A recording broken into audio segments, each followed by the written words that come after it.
You have just booted up the Switch 2 Ludicrous Cast Volume 3A Part 2 Mario Kart Spectacular Lure Examining DS through 7.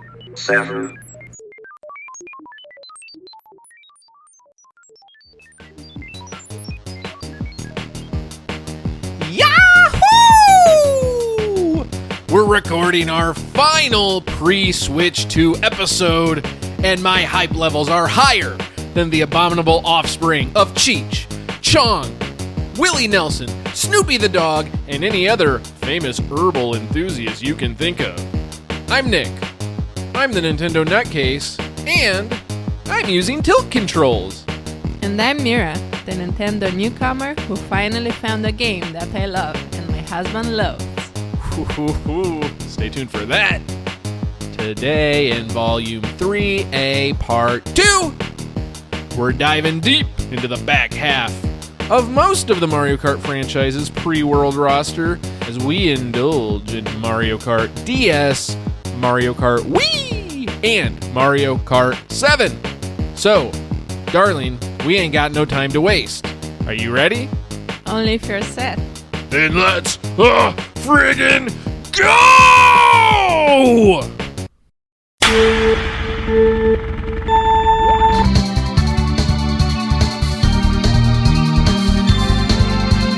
It's called a road, it's called a rainbow road. It is a road that you go. It's called a road, it's called a rainbow road. And you will know when you get there. It's called a road, it's called a rainbow road. It is a road that you go. It's a road that you go when you die.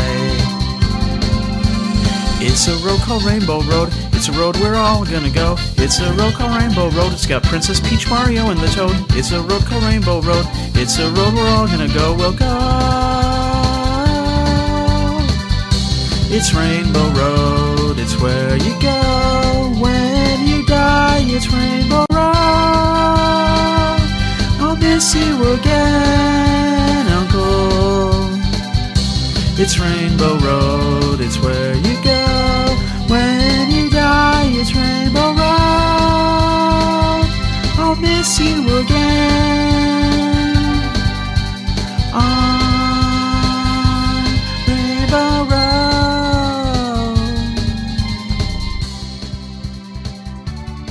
Here it is, our final podcast episode before the Switch 2 launches, which, not to give you folks too much of a peek behind the curtain, but that would be in about 35 hours. I thought you were counting them by the seconds. I'll count it down by the seconds when we're an hour out. Otherwise, it's too much math, too much counting, too much brain power. But that's for tomorrow, because today we have 3 more Mario Kart games to cover. Little programming note up top. You might notice that we are not covering Mario Kart 8 Deluxe in this episode. There are a couple reasons for this. One is the real reason, and the other is the ex post facto justification, which means justifying it after the fact for those of you who aren't in tune with your Latin roots. And that's because, boy oh boy, Mario Kart 8 Deluxe sure is a big game. And wow, the Switch 2 sure is coming out real soon. And wouldn't you know it, I don't want to have to spend my weekend playing Mario Kart 8 Deluxe and working on this particular episode of the podcast instead of playing Mario Kart World and other games on the Switch 2. Now, the justification after the fact is it's going to be interesting to compare and contrast the pinnacle early, we're going to be calling this now, I guess, the early style of Mario Kart. It's currently the current style of Mario Kart, but as the developers said in a recent developer interview, if they were just going to continue on with the same formula for the next Mario Kart game, they would have titled it Mario Kart 9. Guess what they didn't title it? Mario Kart 9. Correct. So this is a bold new era for Mario Kart, maybe even analogous to the open air era of Zelda we are currently in, compared to the old style, the classic style. So we will be able to compare the pinnacle of the classical style of Mario Kart with the bold new direction of Mario Kart World, and it takes a little bit off our plate, gives us some breathing room so I can suck in those final moments of air in my life before the Switch 2 finally enters it. But when last we left off, we had concluded our discussion with Mario Kart : ! And that means we are on to fan favorite Mario Kart DS. Do I have some sweet memories with Mario Kart DS? I actually have a bit of a stressful memory about the pre-launch of Mario Kart DS. Back in 2005, I was in high school, and I just so happened to get seated next to the class clown, the troublemaker, the bully in my high school English class. And I was bullied a lot in high school, not by this particular gentleman, but I had low self-esteem, people made fun of me. In fact, my nickname was Nintendo (derogatory) in high school. I bet now if somebody in high school is called Nintendo, it's a badge of honor. But back then, Nintendo was not cool. I was the lone soldier carrying the torch, wearing my nerdy Zelda shirts in the hallway. And this guy that I was sitting next to in English class, he, a bit of a rabble-rouser, and he would cause trouble, disruptions during the classroom time while the teacher was attempting to teach. And, like all bullies, they crave attention, and I was giving him that attention. He would interrupt the lecture, I would laugh. It would encourage him. It'd be a vicious cycle. But then he would validate me, because this bully who's kind of popular as a bully can be, he's not bullying me, and in fact, I'm on his good side? In my weird high school undeveloped brain, this was a cycle I was falling into, a thought pattern. Okay, don't want to be friends with the guy, but sure, if he's going to be giving me some cover, I'll encourage him, I'll laugh along. Well, it turns out the teacher saw right through me. She knew I was one of the good ones, so she called my parents in to have a little chat with them about my recent behavior in English class. And wouldn't you know it, this conference with my parents was the day before Mario Kart DS released. Was it a phone call or an in-person attendance? It was in person. And you didn't run away, I guess? Well, I wasn't even there. This was for my parents. And I was so nervous. Not that I was going to get detention, not that I was going to get grounded, but that specifically, perhaps I would get punished, and perhaps my punishment would be my parents not taking me to buy Mario Kart DS. And to complete the punish, send you to play Super Mario Circuit. The ultimate punishment. Thankfully, the teacher was very kind. She's like, we know he's a good kid. He's just getting influenced negatively by this troublemaker, and we want to stop it before it gets too far. My parents had a chat with me. They probably don't even remember this. I wouldn't remember this if not for my intrinsic ties to Mario Kart DS.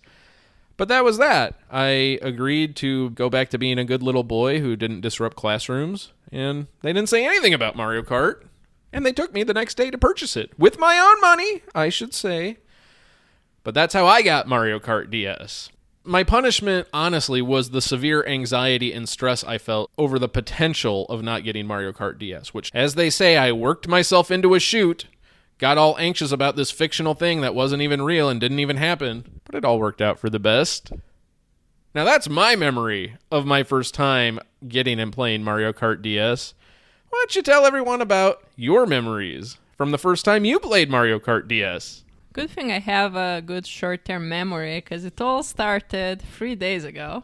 Ooh. With you presenting me with a box with the Mario on it. Uh-huh. Now, I do have to ask you, does that Mario look familiar to you? Looks like beloved Nintendo mascot character, Mario. Ever have seen Mario posing alone?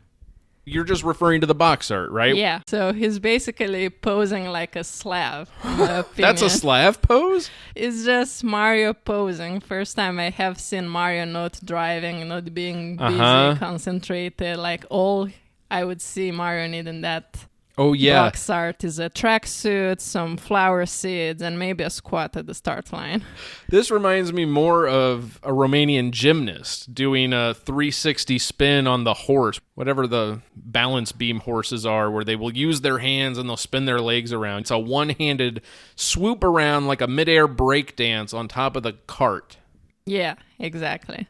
But what does this box art say to you? What emotion does it convey? Well, it made me realize we actually still have up to nowadays drifting in Romania. Like, you could hear it just around the corner of the block. Maybe Mario would leave a trail of empty sunflower shells behind. Is that some sort of faux pas, Yeah. societal faux pas? Very rude. He's just going to spit Very his seeds common. wherever he wants. Right. Yeah, it's got attitude, baby. I really like this box art. It's minimalist, but it's still very engaging and eye-catching. And you have this cool cart design. It's a new design for a cart. It looks very sleek and neat with this stark white background with hints of red above the logo and a line of red and an M with red on the otherwise all-white cart. Should have been a Lada cart. A Lada cart? Yeah, that's kind of the... I don't want to call it a Ferrari, but it's very Slavic type of car. Okay. One of a kind. Nice.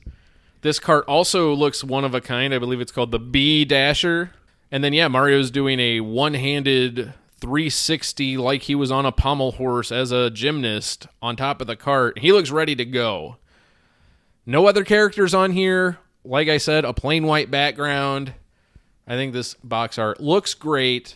Looks like Mario's first photo shooting. He's in vogue. The reputation of Mr. Mario has spread, and the Mushroom Kingdom's most glamorous magazine invited him in for a photo shoot, had him do a bunch of poses, and this was the best shot they got. I could see it. This could be a magazine cover. He nailed it.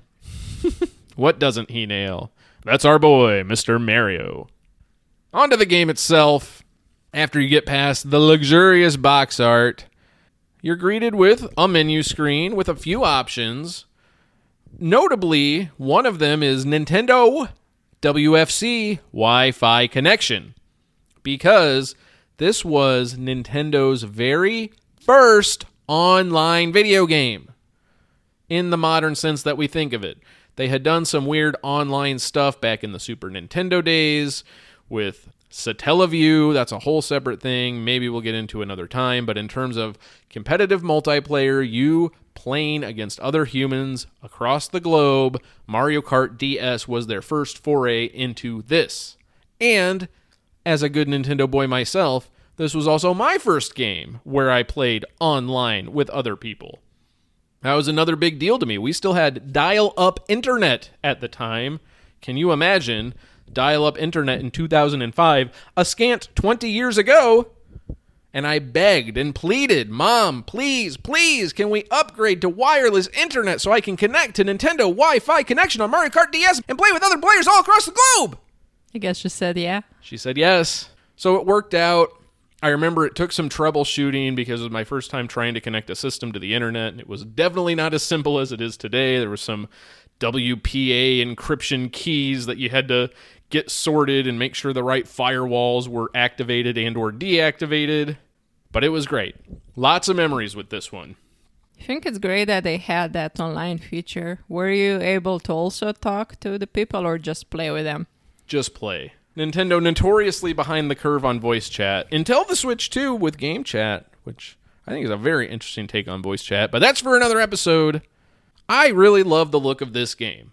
It has that somewhat, ever so slightly chonky, polygonal look that 3D DS games had. Not 3DS games, but DS games in 3D. It gives a particular flavor to the aesthetics that I think works very well with the art design the rest of the game presents. Did you have any opinions on the art style of Mario Kart DS? Not particularly, to be sincere. And that makes sense. You've been cramming all of these for the first time. You haven't had decades to marinate in the evolving styles year after year, game after game. Oh, I know that very well. You didn't have any complaints about the art style, right? Right, yeah. Sometimes a good art style, you don't notice it unless it's bad. Know what I mean? Which unfortunately I did notice some not most fortunate art style in the previous games. Are you talking specifically about Super Mario Kart and Mario Kart Super Circuit? Yes, those were kind of painful to play. I'm still recovering from them, but anything afterwards, I'm very enchanted by comparison. That's good. But I can't follow you down that path because as little fun as I had with Super Mario Kart, I respect the sprite art. Well, I do too. Old man yelling at clouds. Back in my day, games only had sprites. I wasn't back in that day, I just know. Nowadays, the way it aged. Of course. I need an eyeglass prescription, you know. Your eyes are still recovering from playing those. A few more quirks of the presentation. This cracked me up. The character faces do not animate. And so whatever their key art pose is, their expression, for example, on their profile icon on the character select screen, that is the face they are stuck with. Maybe they close their eyes or something when getting hit by an item. You can't really see that because you can't swing the camera around. And I didn't really get into the replay feature, but I'm bringing this up because at the award ceremony, good old Donkey, our boy Chonky Donkey, he has the stupidest toothy grin on his face the whole time. He has both rows of teeth showing. They are clamped together in a big smile. And when he wins, and you see him going through the award ceremony just with this hilarious static grin on his face, just looks like the stupidest son of a gun ever. This has been one of my big takeaways with revisiting the Mario Kart franchise, especially now that Donkey Kong has a new design in Bonanza. He looked so stupid in a very endearing, lovable way. Kind of like a dog that you love, but you can tell is a few brain cells short of a Happy Meal. I think you're kind of mean, you know? I mean, hey, Donkey Kong Country, my very first video game. That means I'm allowed to say Donkey Kong looks like a stupid dog. Right? She's not convinced. Keeping on the award ceremony, though, this is by far the worst award ceremony that we have gotten because it's just our characters, the top three on the first map of the game, very boring, the figure 8 circuit, guess what shape that course is in, and they're just driving through down the course, and before the screen transitions to the trophy image, you just see all three of them driving towards the camera with the person in first in the middle, slightly ahead of the other two. There's no podium. There's no flying cheap spitting the trophy out. You just see them race on the most boring track in the whole game for a few seconds, and then it cuts to a separate screen that the trophy is on. Big downgrade. Very much so, to the point where I didn't even realize I was skipping that ceremony because all I was seeing was a replay of everything. Yeah, it just looks like a replay of one of the races. But I still think compared to the previous game, it's still better than getting killed if you get the fourth place. In Mario Kart 64, when Donkey sat by himself watching the other three heroes get awarded at Princess Peach's castle, and then he embarked on his lonely drive back home. Didn't he also get bombed? Yes. As he's trying to peacefully leave, alone with his shame and his thoughts, a bomb pulls up next to him and explodes. That's it for Donkey. Poor stupid dog. Oh. I love Donkey Kong. I love Donkey Kong, and I also love Mario Kart DS, because despite the downgrade in the award ceremony, that's just about the only category you can say was downgraded for this game. The gameplay. Smooth as butter. I felt like I was lathering myself in organic, freshly churned goat butter. Sudsing it all up. Because the game is GO80. Very good. Not sure I'd go that far because Mario Kart 8 might be better than Mario Kart DS. Well, we're not talking about Mario Kart. I know, 8 so I know, far. but if we're talking about the GOAT, Yeah. I'm sorry, Mario Kart DS, very good game. It reminds me of rubbing goat butter all over my body. It itself, not the GOAT. It feels fantastic to control, and I was surprised because you play this game on the D-pad, and I thought for sure there's no way this Mario Kart game that's back to D-pad control is going to be smoother and tighter and far more precise than the Nintendo 64 game or the GameCube game where you have a full precision 360-degree analog control. Were you also impressed by how well this game controlled? Not particularly. Wait a minute, you said you also thought it was super smooth. I mean, yeah, but again, if we compare it with others, they're smoother, Yes, that's true. I did notice an improvement. However, in matters of drifting, I'm not very much a drifter, do you? I have noticed that. In fact, I'd say that the only place where drifting felt satisfying and made sense for me, it was Double Dash. Here, I didn't necessarily feel it really mattered. Or maybe I'm just bad at drifting. Yeah, Double Dash, you were fine with drifting because all you had to do was wiggle the stick back and forth because you were in the item seat, whereas I would tackle the curves and start the drift. I couldn't complete the drift unless you wiggled the stick. It was still part of teamwork, It was. Drifting is a super important part of Mario Kart, and not just for the competitive angle. I just think it's so much more fun because you maintain that flow state and that sense of momentum. Without drifting, you are slowing down and veering off your path. Even if you're not going fully off the track, you're still not able to continue your trajectory in the same way if you're just taking the turns without drifting. But if you're drifting and drifting properly, you can just zoom right around, keep going, keep bursting forward. You keep that kinetic energy, feels fantastic. That's kind of the thing. I feel like the flow is better when I'm not drifting compared to drifting in my case. That's only because you didn't take the time to learn how to drift. So when you would try to drift, you would just drive into the grass or the wall or what have you. And don't worry, everybody, I am demanding that she learns how to drift in Mario Kart World for her sake, because this is going to be a long-term game that we will be playing throughout the entirety of the Switch 2's life cycle, and I just think, starting off, you don't want to develop the bad habits of, I'm just not going to learn this crucial mechanic that will make the whole game more enjoyable if I would only put 5 to 10 minutes into learning it up front. It's not like it's some 5-hour boot camp to figure out the relatively simple drift mechanics. Depends whom you're teaching, but we'll work on that together. It'll be fine. We'll have the whole free roam area. We can go, we can find a nice little pocket of the world. We can both be in our carts. And I can drift, you can drift after me. It'll be very romantic. In that scenario, it totally makes sense because you're not losing your spot in the race. Exactly. Yeah, that is true because when you're in the race and you're trying to learn how to drift, it's like, well, if I'm trying to learn this mechanic, I'm just going to fail a few times at first until I get the hang of it, and then I'm going to be in last place. Which did happen to me. Yeah. If only you had a husband who was a bit of a nutcase and maybe recommended we do a versus race first where it's just me and you one-on-one and we don't treat it like a race and we just use that as an opportunity to experiment with the controls until you get them down. But that's a fantasy. Surely you don't have a husband knowledgeable enough about games to recommend that strategy, right? One day, my dear. Wait, what? One day I'll learn. Oh, okay. Okay.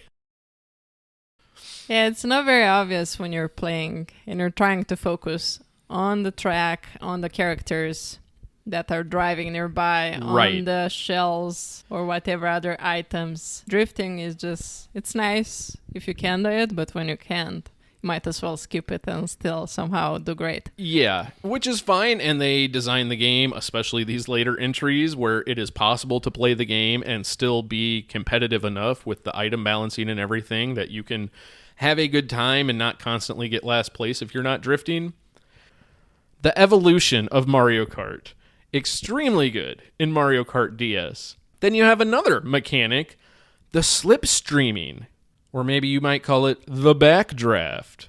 If you're tailing another kart and you follow along behind them for a few seconds, you will get a boost of air surrounding your kart that will propel you forward. I don't think that's how physics work, although I'm pretty sure I remember hearing about birds when they migrate and they fly in a V pattern. They have the strongest bird at the tip of the V because all of the other birds behind the bird at the tip of the V get some help with their flapping and soaring because they can draft off of the winds generated by that top bird. And then it goes down the chain. You would imagine the second most strongest birds are the two birds behind the one at the point of the V, and so on. So maybe this does make sense, but I have a feeling if I was tailing a car super close on my way to Best Buy to get the Switch 2, I don't think I would suddenly get a 20-mile-per-hour speed boost by doing that. But hey, like I said, I'm no physicist. I just play one on TV.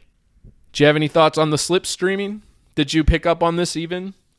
Yes, and I think you showed me how to do it at some point. I didn't notice whether I had any speed boost or not, but it's a neat detail. Yeah, and it is much more situational because you have to be positioned behind the cart in front of you. And there's a nice risk-reward element because the cart in front of you might have an item. They might have a banana or a shell in the wings, and if you're trailing that close behind, they can just drop it, take you out.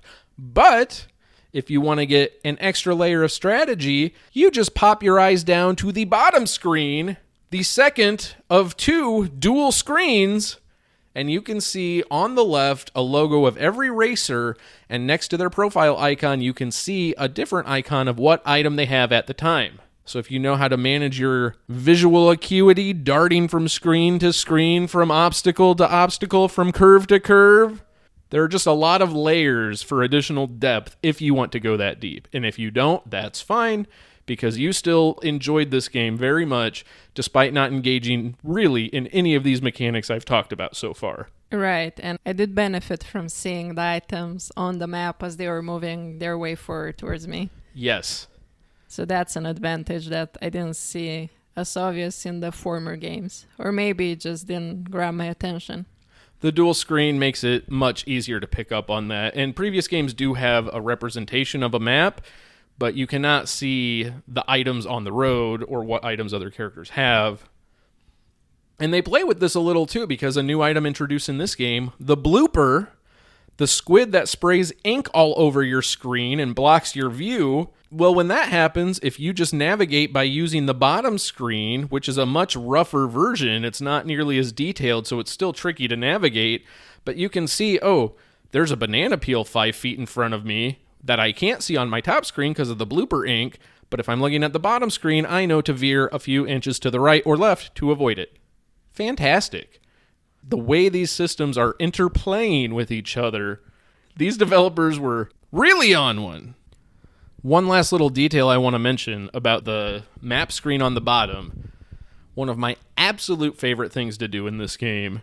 You know me, not to brag, but I was in first place quite a bit. And there's a particular sound, the sound that is the harbinger of doom, the blue shell, officially known as the spiny shell, at least up through this point in the game series. But you can hear the blue shell coming from a mile away, and if you're in first, it's kind of scary. But you have a few seconds to strategize, and if you look at the bottom screen and you see that there is someone close to you in proximity, you can hit the brakes as the blue shell is approaching and time it so that the blue shell hits you as another opponent is passing you, and the blast from the blue shell will take both of you out. It's so much fun. It's such a cool little trick that I love doing. It feels great. I mean, when you get hit by a blue shell, one of the worst feelings in gaming. When you get hit by a blue shell but also get to take someone out with you, I might make that trade-off every time. Call it blue shell karma. Yeah, blue shell karma, except it's not the person who threw the blue shell because you have to be much further back in the pack to even get that item. But it's some collateral damage. Yeah, you want to take out the guy in first? Well, guess what? The guy in first is going to take out the guy in second along with him. Or gal, because there is Peach, there is Daisy, and that's it. Some of these early Mario Kart rosters, pretty dire. Couple more points to touch on in this gameplay section. Rubber banding. You know it, you love it. What's that, actually? When the AI characters cheat by boosting ahead to keep up with you to make it more competitive. Mario Kart DS is not the worst offender with rubber banding, but because we didn't have the proper setup, we had to play this game by ourselves. You played through all the tracks solo, I played through all the tracks solo, and I just noticed on 100cc, which is what I was racing on, one of my Grand Prix Cups, Toad was my rival, right? The game assigns you a rival, and that'll be the one who's always in the top 3, so the points aren't randomly distributed, which if that were the case, it could leave every character with 15 points at the end, and you could have 35 or whatever. This way, at least there's someone who's always close to you in the rankings to keep it more exciting. But I was driving behind Toad, and I could physically see his cart speed up. Not the same way as if he got a mushroom boost or a drift or a slipstream boost. I could visibly see this. Toad, you fraud! I see what you're doing! So it was teleporting. No, because teleporting implies that it would disappear and reappear. It was just going at its normal speed and just speeds up, just for like a second or two, speeds up very fast to create some extra distance, and then would keep going back to its normal top speed. Well, you could do that with mushrooms. Right, but like I'm saying, he wasn't using a mushroom, because when you have a mushroom, you have the rocket fuel coming out of the back, the fire, and this was happening multiple times, and he wasn't going through an item box. You could see from the bottom screen he didn't have a mushroom. Hey. Isn't he a mushroom? That's true. Toad is a mushroom. That's good. That's a good call out. Maybe within the lore, that explains Toad's rubber banding. Last thing, going back to the drift, there was a real big issue. I thought we were drifting apart. What's the issue? You thought we were done talking about the drift. Yeah.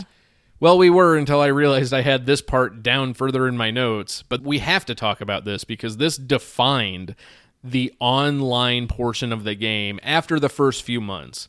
You know, first few months of a new game with online multiplayer, people are learning it, figuring it out, coming to grips with it. Everybody is sort of on an equal playing field because it's a new game for everyone. And then as time goes on, people get better, and only the people who are investing in the game long term stick around to play it over and over. And there was something that developed called snaking.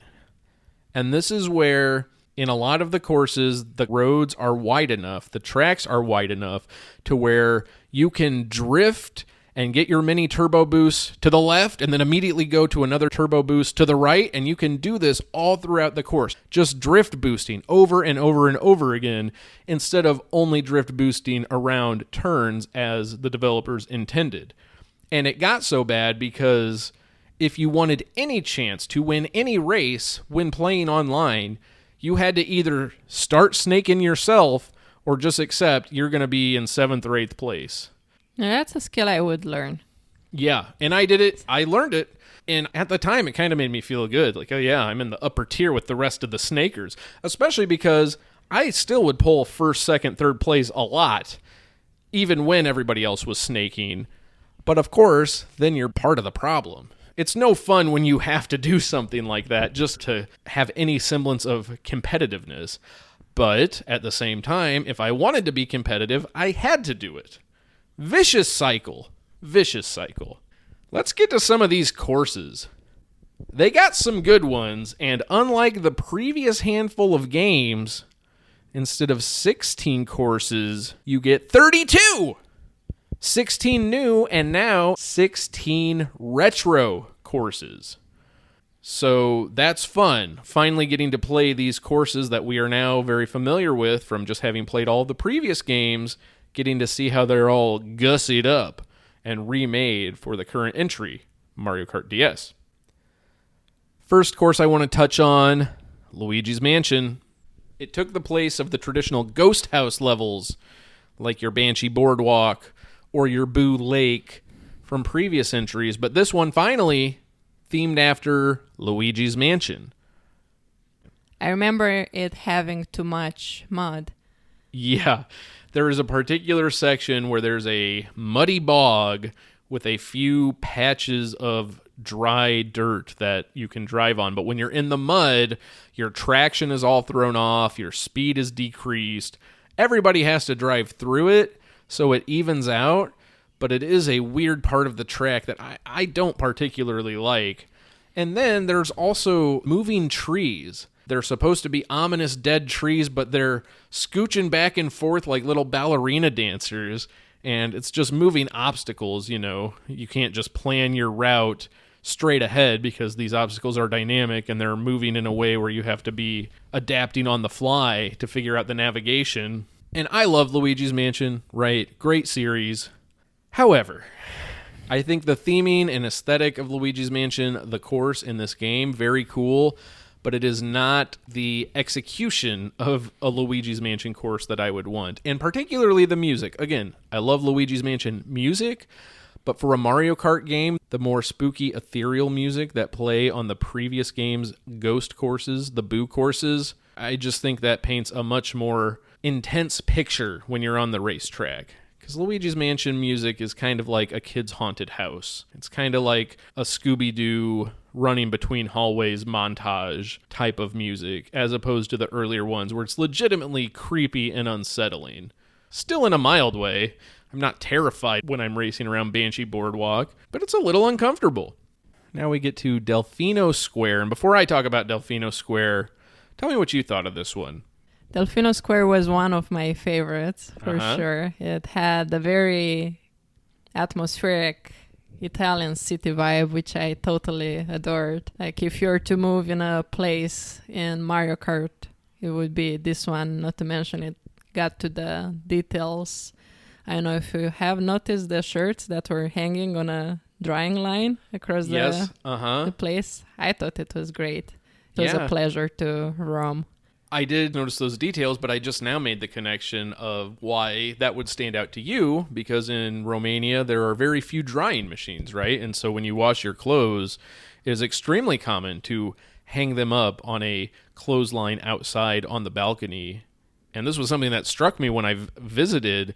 You're walking down the street and you can look up and just see tons and tons of balconies that all have 8 to 9 pieces of clothing hanging out to dry at any point of time, at any day. There's something charming about that, I think. Say that in winter when you take them out. Sorry, when you take them in and they stand just as they are, like statues. They're frozen stiff. I didn't even think about that. Well, thankfully in Delfino Square, it's summer all year round. Lucky us. You liked it because it reminded you of Italy. I didn't like it because I love Super Mario Sunshine, and Delfino Square is not a part of Super Mario Sunshine. This location does not exist in the game of Super Mario Sunshine. And that's something I've been noticing replaying a lot of these games. A lot of these courses are themed after a generic interpretation of a location in a specific game, but they are not actual recreations of that place. So they are inspired. They are inspired by. And of course, if they were doing legitimate recreations, they would still have to make changes to work as a racetrack. Obviously, I get that. That's fine. But if you've played Super Smash Brothers, all of those stages are based on actual places from the games you're playing. Whereas here, yeah, it's called Delfino Square. Yeah, it has piantas. Yeah, it's still a beachy, islandy sort of place, but it's not actually anywhere from Delfino Plaza in the game Super Mario Sunshine. Kind of a bummer. Even though it is a good level, I do like the narrow streets. I like the vibes. I think the music is pretty fun, even though, again, not a song from Super Mario Sunshine, which is a great soundtrack, and you could do great remixes for Mario Kart. But then we move on to one of my favorite types of courses, which is where they take a concept for a character that has not been in a game. Waluigi Pinball. Waluigi has not had his own game, especially not one where he's playing or in a pinball machine, so you can't compare it to a game and say, well, this is just a weird facsimile of that. No, this is a completely original concept. Waluigi Pinball. Tell me what you thought of this one. I liked it very much, and I take it as a unique concept, and for me, this type of track, this I regard higher than Rainbow Road, which, to be sincere, I think it's a little bit overrated. And oh no. The Waluigi Pinball, you are actually inside a pinball machine. It's awesome. So it's unique. Mm-hmm. I haven't seen anything like it in another game other than the regular pinball games. Yeah, this is Mario Kart at its best. It's most creative. Even when you're starting, there are pinballs to the right of you behind a glass wall, as if these are the balls that are being queued up for the player, and then you get shot through this tunnel with circulating neon lights as if you're launching out into the machine as a pinball would, and then you're going down railways that the pinballs would be sliding down. You get to a part where there are a bunch of bumpers knocking around actual pinballs you have to avoid, and if you drive into the bumpers, you get knocked around. The music feels like it's from a fun casino-y pinball game. It's a fan favorite course for a reason. This was its debut, and this is one of my 2 favorite courses of the game. Which is your other one? We will get to that 2 courses from now, because first I have to talk about DK Pass, which I'm not a huge fan of DK Pass, just another mountainy type of track, similar to the DK track from Double Dash where you blast it out of the barrel towards that volcano. However, this one is notable because my very first time playing an online match in my very first online game, Mario Kart DS, DK Pass was the level that was selected. So my very first time playing online multiplayer in any video game was on DK Pass. And I got first place. I vividly remember that because I was so excited. Somebody had a name with Japanese characters in it too, indicating they were probably from Japan. And I remember as a high schooler, I'm like, oh, I got first place and there was somebody from Japan racing? There's this perception that players from Japan are legendarily better at video games than Americans. At least that was my perception at the time. And I thought it was so cool. I felt so good about myself. And then I proceeded to lose my next couple races. But whoever is out there listening from Japan, if you ever lose in a game, just remember you're making someone so happy they remember it even after 20 years. Yeah, you definitely don't want to go against an all-Japanese team in Splatoon. They wipe the floor. On average, of course, exceptions to everything, not to stereotype a whole country, blah, blah, blah. But man, whenever I'm playing Splatoon and I get matched up against a team of all Japanese players, I'm like, uh-oh, we're doomed. And most of the time, we are indeed doomed. Must be one of the popular games over there. Splatoon is so popular in Japan. Beloved. One of the biggest video game series ever in Japan. Huge cultural impact. And thank goodness, because Splatoon rules. I love that Japan is a big reason Nintendo supports the franchise so much. A franchise that just celebrated its 10-year anniversary. 10 years of Splatoon makes me feel so old, although I guess not as old as me telling a 20-year-old story about Mario Kart DS. Oh my gosh, the passage of time. Reasons to celebrate. We got Tick-Tock Clock. Pretty dynamic, this one. Mm-hmm. Racing a bunch of clock faces. And despite what I just said about me not liking courses that are from a game but loose representations of it and not actually depicting how it is in the actual game, I do like Tick-Tock Clock, which is based on a level from Super Mario 64 that is inside of a grandfather clock where you're climbing up pendulums and other clock-based accoutrements. But that level is so vertical and comparatively small in terms of the actual navigational space. Other than the verticality you have to navigate in, it would simply not work at all as any sort of course. And so taking the theming from that level and building something entirely new out of that same concept, it works for me here in the way Delfino Square did not. The song that plays too is a little eerie at parts. There are a few sections where almost Twilight Zone-y vibes. Like you're stuck in this clock and there's some eerie synth sounds and this weird chord progression and there's the constant tick, tick, tick. I like it. But it's not tied for my second favorite course with Waluigi Pinball. That would be the next one we're going to talk about, Airship Fortress. There's a little game called Super Mario Bros. Period 3. For a little system called the Nintendo Entertainment System. And in this game, Bowser deploys airships to attack the castles. Mario has to climb up the chains of the anchors hanging down from these airships, infiltrate the airships, take out the Koopa kids that are the boss at the end of each airship. The music is awesome on these levels, and there are so many airship levels in that game and in future games that It's okay for this to be a new design because it's not a singular fixed location like Delfino Plaza. I think this level is so cool.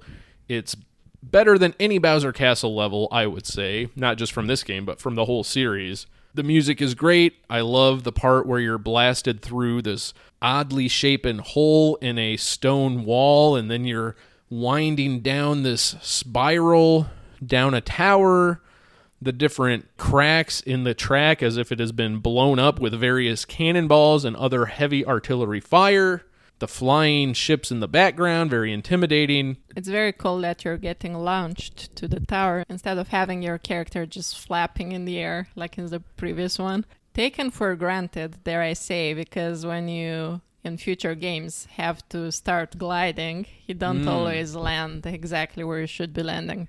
That's true. Yeah, this shoots you out in a fixed trajectory that you have no control over. It has the vibe of a bomb cannon. Right. It's like a pirate ship, but instead of sailing in the ocean, it is flying through the sky. Last course I want to touch on here, at least the last new course, Rainbow Road. We got to talk about it. Do we? You always got to talk about Rainbow Road. Always the hype. What'd you think about this one? It is iconic for sure. However, when you play it during multiple games, know that it's not deserved to be appreciated. Gets a little bit oversaturated, and even if there are new elements, as I said, the Waluigi pinball did the trick for me.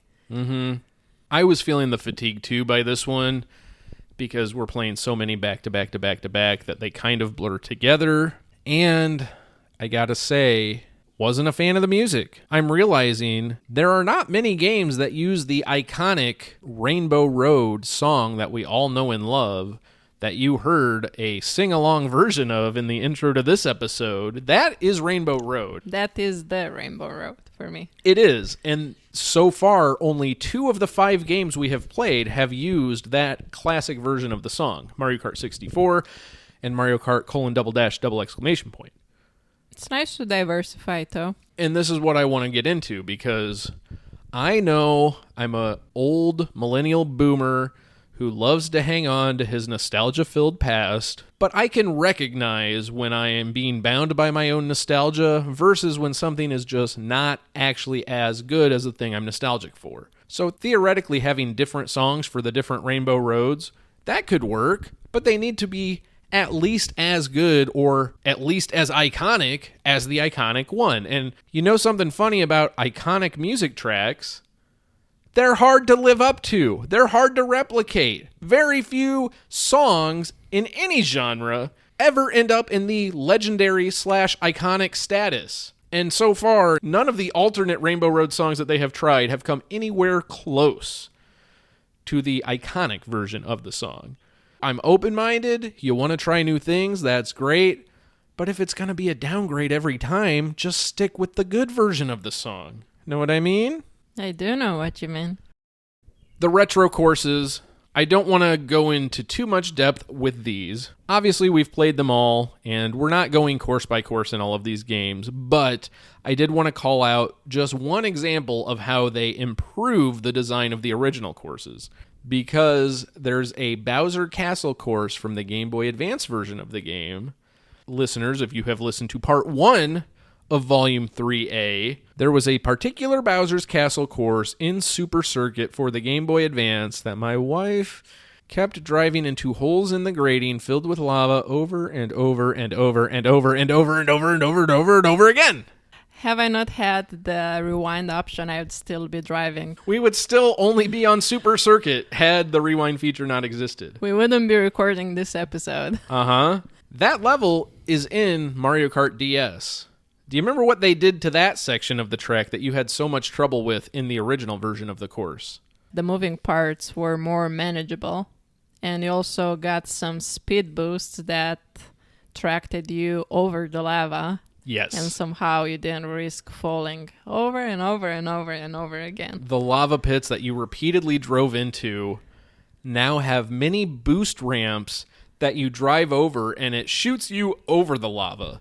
But it doesn't shoot you so far over the lava that you feel like you're going to for sure clear it. feels like you're kind of cutting it close each time. Like you might still fall in the lava, but you just made it. And I don't think you fell in the lava even one time playing that course, but you still got the excitement that the original version was trying to capture without the frustration of actually having to fall in repeatedly. It's a good feeling, isn't it? Very good feeling. Extremely good game. Extremely good Mario Kart game. So from this point of view, the retro tracks were a curiosity for me, but I can say I truly enjoyed the visual aesthetics and particularly the mechanics upgrade of most of them, but particularly this one. The fact that I could play. Yes. And it's funny because I spent a very decent amount of time criticizing every course from the Super Mario Kart game. But here, I kind of like these courses. And part of it is because they feel like fun retro throwback courses, even though they're pretty much the same. Just the fact that they aren't pixelated messes, the fact that it's clear to see, the controls are so much better. It feels like a fun throwback instead of a boring, frustrating course, especially because it's surrounded by all of these other creative courses, right? Right. There weren't very many of them, like pretty compelling, but the fact that you'd have the option to play the previous courses with the improved graphics and other features, that kind of sealed the deal for me. And this is something I eternally love about Nintendo. They embrace their history so much, and it's not as impressive now when all of these games are on Nintendo Switch Online, and you can play remakes of basically every previous Mario track in Mario Kart 8 Deluxe. Not literally every track, but a lot of them. At this point in my life, I had only played Super Mario Kart once when I went to good old Star Deleter friend's house, as I mentioned last episode. So I had no real context for these tracks, and I thought it was super cool to me what felt like playing a part of Nintendo history, a part of this important series, Mario Kart, getting to experience some of that legacy in this recontextualized way in this new game. It felt less like, oh, they're just repurposing course design so they can develop more efficiently to get more content into this game, which is part of the reason, of course. But it also felt like, yeah, you get a journey through the past and you get to explore some of Nintendo's roots and some of what made this series into what it is today. Takes a lot of creativity to take the old concepts and all the key elements that everyone loved and then make those stages enjoyable in their original reincarnations. Because have they not have done retro courses afterwards, I wouldn't have been appreciative of the former ones. That's a great point. Yeah. And looking forward, it also makes me appreciate Mario Kart 8 Deluxe even more. Well, I shouldn't even be saying this because we're not talking about Mario Kart World, but for some reason it's on my brain, and it surely can't be because we're 33 hours away from getting Mario Kart World. But I saw a picture on the internet today of a Koopa Beach track from the Super Nintendo Mario Kart game remade in Mario Kart World. It looked freaking amazing, particularly because we're just coming off of this experiment, and it's very vivid in my mind how the original Koopa Beach levels looked. In these games, Mario Kart DS and onwards, including Mario Kart 8, you can tell when it's a remake of the Super Nintendo track, and not just because there's an SNES label next to it, but almost all of them have these weird walls with red, yellow, and green blocks, and it's very easy to identify, oh, this is one of the courses from the first game. Here, the remade version of Koopa Beach in Mario Kart World just looked like this awesome pocket in the open world on the existing beach. The beach has a lot of variety, and one section of the beach branches out into this very cool interpretation of that original track. I expect all of the classic tracks in Mario Kart World will be similarly awesome because they will be contextualized in this larger open world environment, and it's just going to look spectacular. The hype! The excitement. You really need to improve on it in some insane ways to top the Mario 8 Deluxe. Yeah, that will be part of the fun of playing a bunch of Mario Kart World and then going back to Mario Kart 8. as opposed to playing all of Mario Kart 8 now and then just going on to Mario Kart World. I think for you especially because... Nothing tops 8 for me. You still are pretty sure that Mario Kart World will be a great game, but basically there's zero chance you will like it more than Mario Kart 8. We'll see what happens. Exactly. Super excited to get into that. Battle mode, real quick. You have Shine Runner. Unlike the Shine Thief version in Mario Kart : where there was one shine sprite and you just had to hang on to that one shine sprite for a set number of time, and then if you got hit with an item, you would drop it. The other character could pick it up. Here, there are multiple shines across the level, and you're trying to collect as many as you can within the time limit. And of course, you can still drop them if somebody hits you with an item, and there are not an infinite amount. That's a different twist. It's fine. I still never really enjoy any of these alternate battle modes more than I enjoy Balloon Battle. You played a round or so of Balloon Battle, but I'm not sure if you picked up on this. In Balloon Battle, traditionally, you start with 3 balloons, right? You have the 3 balloons. Once they're all popped, you're done. Here, you have 5 balloons, but only 1 balloon is active at first.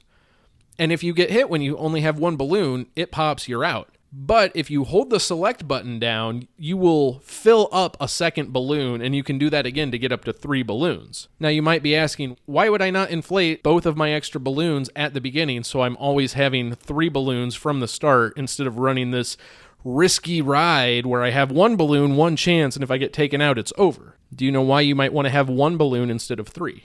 Tell me. You get way better items. I wasn't reading an instruction manual, right? Even in the original game, we barely played battle mode. So it took me a while to figure this out, and I was like, wow, I'm getting a ton of red shells and superstars. That's weird. And then I realized, oh, I have extra balloons I can inflate. So I puffed it up, got up to 3 balloons, like, oh, now I'm just getting bananas and green shells and bloopers. And these aren't very good. These items aren't helping me destroy the competition. So it's this really cool risk-reward. And of course, the sweet spot is 2 balloons. So then you have an extra chance. If you make a mistake or someone lobs an item at you, you are still in it. And you still can get good items. But I thought that was a very interesting sort of twist on the formula to add that risk-reward element. And of course, when you're inflating the balloon, your cart has to be perfectly still. You can't drive while you're inflating. So you're also kind of a sitting duck. You're an easy target while you're inflating the balloon. It's a lot of strategizing too, besides the risk-taking. Again, not a mode I engaged in very much, but if you were into this mode and played it a lot, I think these little wrinkles would go a long way in adding some variety and depth. Couple of battle mode courses to call out. You got your Block Fort. Iconic level from Nintendo 64, remade Block Fort.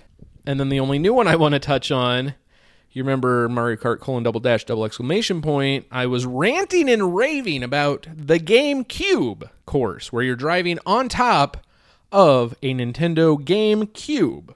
And you remember I was saying it's completely flat, and maybe it would have been better if at least the lid was open, because then you'd have a ramp you could go off of, and or a cover you could hide behind in the middle of the course. Well, here there's a battle level that takes place on a Nintendo DS, and the top screen is elevated relative to the lower screen, and you have to drive up the hinges, which are a ramp, to get from the bottom screen to the top screen. And finally, as someone who, throughout the majority of his life, has played Mario Kart solo, I would be remiss if I didn't bring up the fan favorite, Mission Mode. Finally, some real single-player content in a Mario Kart. You weren't super interested in this mode. Not so much. I'm all about team player. I did like the fact that there was a boss battle. That was my favorite part. So how it works, there are 6 levels, and within each level there are 8 missions, and after you complete the 8 missions, there will be a final 9th mission, which will be a boss battle. And most of these bosses are repurposed from Super Mario 64 DS, so they have the assets for those bosses. So, for example, the first boss is Bully, the big black ball with legs and horns, originally from Lethal Lava Land in Super Mario 64. And in that game, you have to knock Bully off of a platform into the lava. Here, you are also on a platform. It's surrounded by a void instead of lava.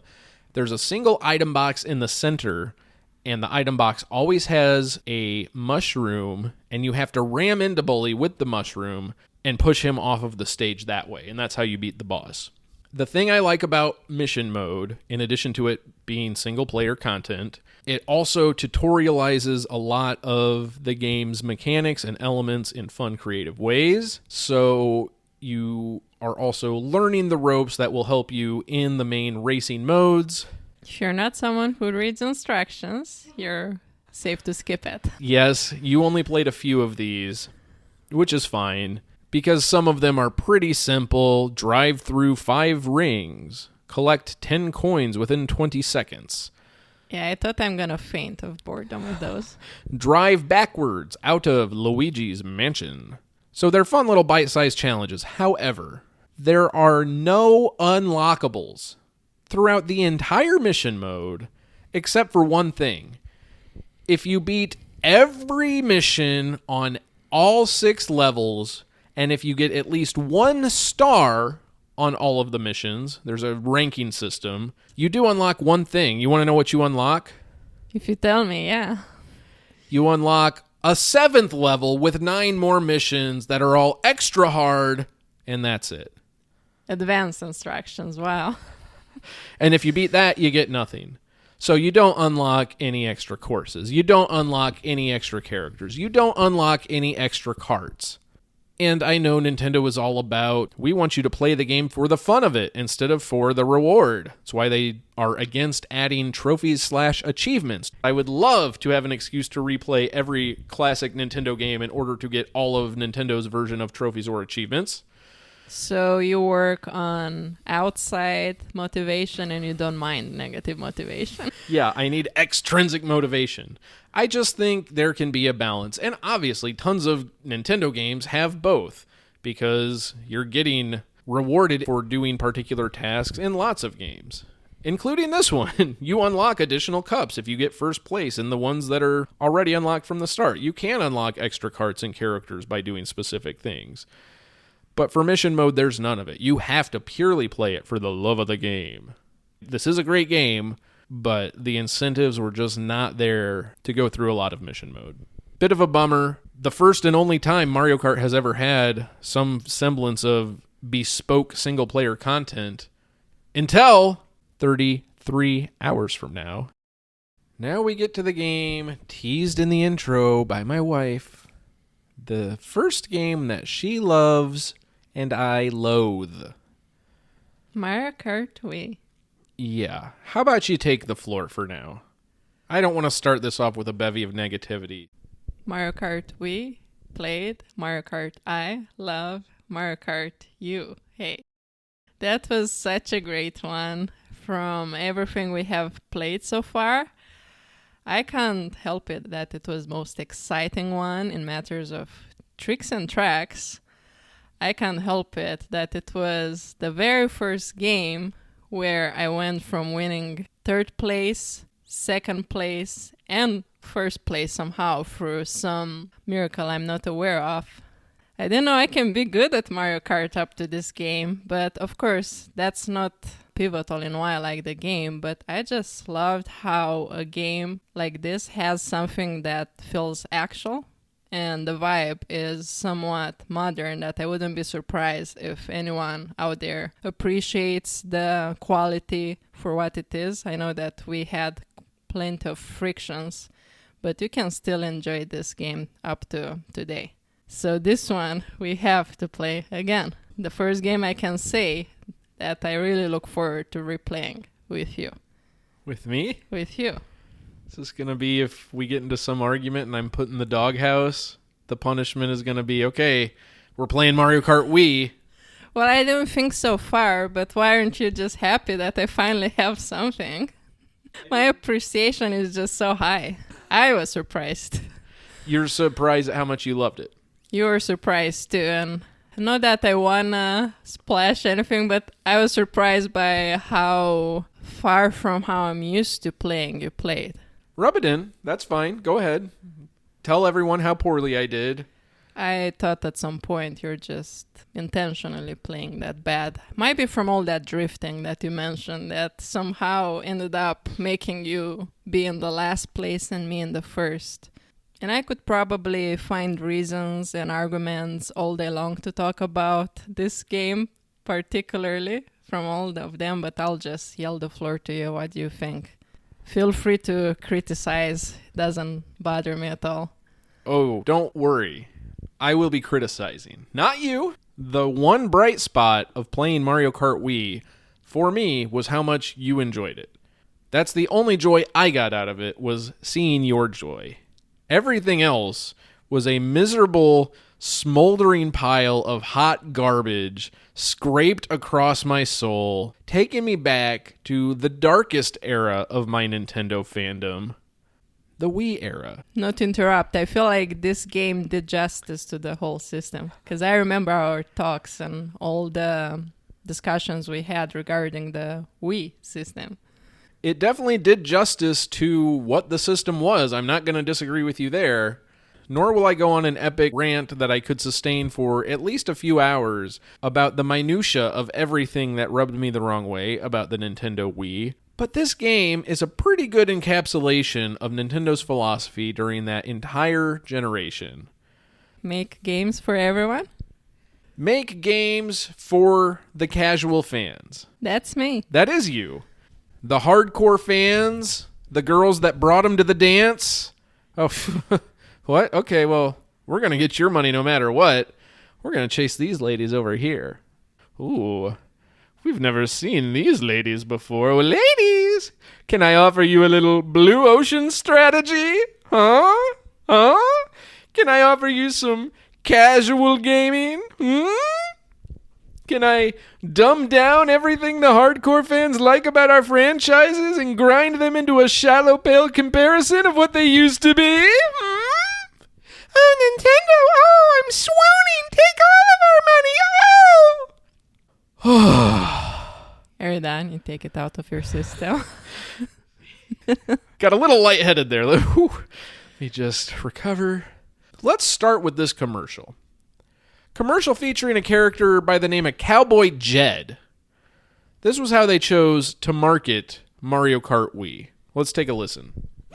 Oh, howdy, it's me, Cowboy Jed. Come on down to the Mario Kart Emporium. People ask, Jed, how easy is it to drive in the new Mario Kart Wii game? And Jed says, get behind the wheel. Want to do a flip? Get behind the wheel. Want to pop a wheelie? Get behind the wheel. Want to power slide? Get behind the wheel. Still not convinced? Just look at Jed Jr. This is great, Daddy. Look at that boy. Every Mario Kart Wii comes with a Wii wheel. Rated E for everyone.